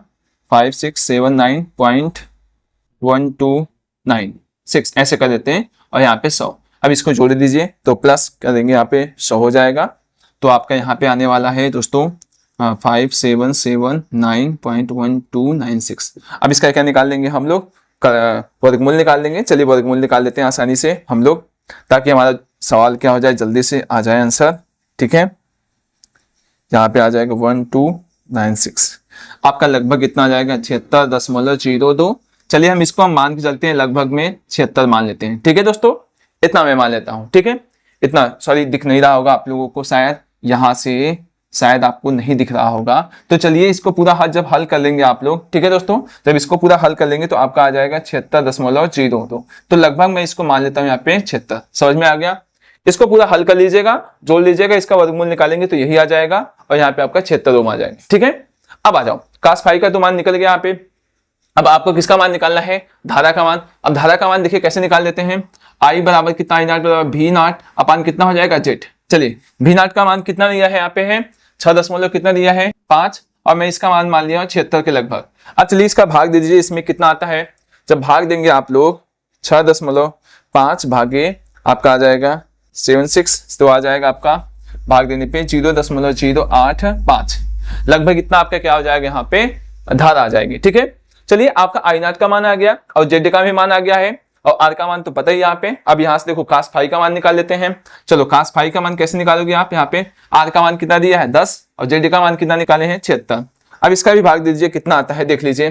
ठीक है, अब चलो कोई बात नहीं, मैं इसकी cos फाई की जगह 10/76 लिख दूंगा यहाँ पे, और इसकी जगह चलो हम यही लिख देते हैं। ठीक है, अब आ जाओ, चलिए हम यहाँ पे उठा के मान अब इसमें रख देते हैं। किसमें रखेंगे, औसत शक्ति में। चलिए निकाल लेते हैं। देखिए यहाँ पे P बराबर कितना 1/2 भी नॉट आई नॉट और cos फाई 1/2। इसका मान कितना पता है हम लोगों को 6.5 पता है, और आई नॉट का मान कितना पता है, चाहे ये रख दीजिए, चलो चाहे ये लिख देते हैं। ठीक है, 6/76, और इसका मान कितना पता है, देखो 10 बटे कितना दिया है 76। समझ में आ गया। अब चलिए इसको सॉल्व करना आप लोगों को, कुछ करना नहीं ज्यादा। ठीक है, अब ऐसा काम कर देते हैं, देखो इसका इसमें जब गुणा करोगे ऐसे कितना 65 हो जाएगा, या तो मैं भाग देता हूँ 5 आ जाएगा यहाँ पे। ठीक है, अब 5 बजे कितना हो जाएगा 25 हो जाएगा, और 6 से कितना हो जाएगा यहाँ पे 42, उड़ते कितना हो जाएगा 5, और 76 में 76 का चलिए गुणा कर दीजिए। चलिए गुणा कर देते हैं दोस्त, कितना हो जाएगा यहाँ पे 42.25 उड़ते 5, तो आपका आ जाएगा यहाँ पे 21125 बटे, अब यहाँ पे 76 इंटू 76, इसका आ जाएगा 5776। ठीक है, अब चलिए इसका इसमें भाग दे दीजिए। तो चलिए भाग दे देते हैं, कितना आ जाएगा देखिए 21125 और डिवाइड बाय 5776, तो आपका लगभग आपका आंसर आ जाएगा 0.0365। इतना आपका कितना हो जाएगा वाट आ जाएगा। समझ में आ गया आंसर। देखिए दोस्तों, थोड़ा सा कैलकुलेशन इसमें क्या था, ज्यादा था, इसलिए मैंने आपका मोबाइल के सहारा लेकर के आपको कैलकुलेशन बता दिया। ठीक है, ओके, चलिए अच्छा, ठीक है, चलिए इसको भी स्क्रीनशॉट ले लीजिए, अच्छे तरीके से ले लीजिए। ठीक है, अब चलिए आप लोगों को अब इस सेशन का लास्ट सवाल बता देते हैं, उसके बाद ये सेशन आपका क्या हो जाएगा, समाप्त हो जाएगा। ठीक है, एक समतल विद्युत चुंबकीय तरंग में वैद्युत क्षेत्र 20 वोल्ट प्रति मीटर आयाम से दोलन करता है, वैद्युत क्षेत्र का ऊर्जा घनत्व ज्ञात कीजिए। ठीक है, अब देखो मैंने बताया था वैद्युत क्षेत्र आयाम के लिए आप लोगों को E नॉट से लिखते हैं, तो 20 वोल्ट प्रति मीटर दे दिया गया है। ठीक है, यहाँ पे आपको ऊर्जा घनत्व का मान पूछा है। देखिए ऊर्जा घनत्व के लिए फार्मूला होता है U बराबर 1/2 एप्सिलॉन नॉट और E नॉट का स्क्वायर, ये फार्मूला होता है। ठीक है दोस्तों, आपको फार्मूला नहीं याद था तो देख लीजिए, अब कर ले जाएंगे। ठीक है, अब आ जाओ, 1/, कितना हो जाएगा 4, एप्सिलॉन नॉट का मान कितना होता है 8.85 उड़ते 10 के पावर माइनस, आपको जानते हो 12 होता है। ठीक है, इतना होता है। ठीक है, यहाँ पे अब कितना हो जाएगा, इसका मान कितना दिया 20 का स्क्वायर हो जाएगा। समझ में आ गया। ठीक है, अब आ जाओ, कितना आ गया 1/4 हो जाएगा, कितना 8.85 गुणित 10 के पावर कितना माइनस है 12, और 20 में कितना हो जाएगा 400, मतलब 4 गुणित 10 के पावर कितना हो जाएगा 2, तो 4 से 4 क्या हो जाएगा कैंसिल, तो 8.85 गुणित 10 के पावर माइनस 12 और गुणित 10 के पावर 2, चलिए घटा दीजिए, 8.85 गुणित 10 के पावर कितना हो जाएगा माइनस कितना हो जाएगा 10 आ जाएगा। इतना कितना हो सकता है जूल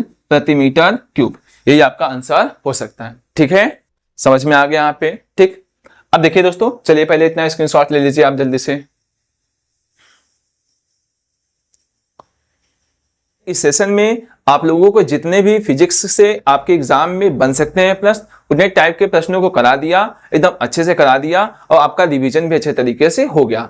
अगर दोस्तों हमारी मेहनत आप लोगों को अच्छी लग रही होगी तो अपने दोस्तों के साथ शेयर जरूर कीजिए, सब्सक्राइब नहीं किए तो सब्सक्राइब कर लीजिए।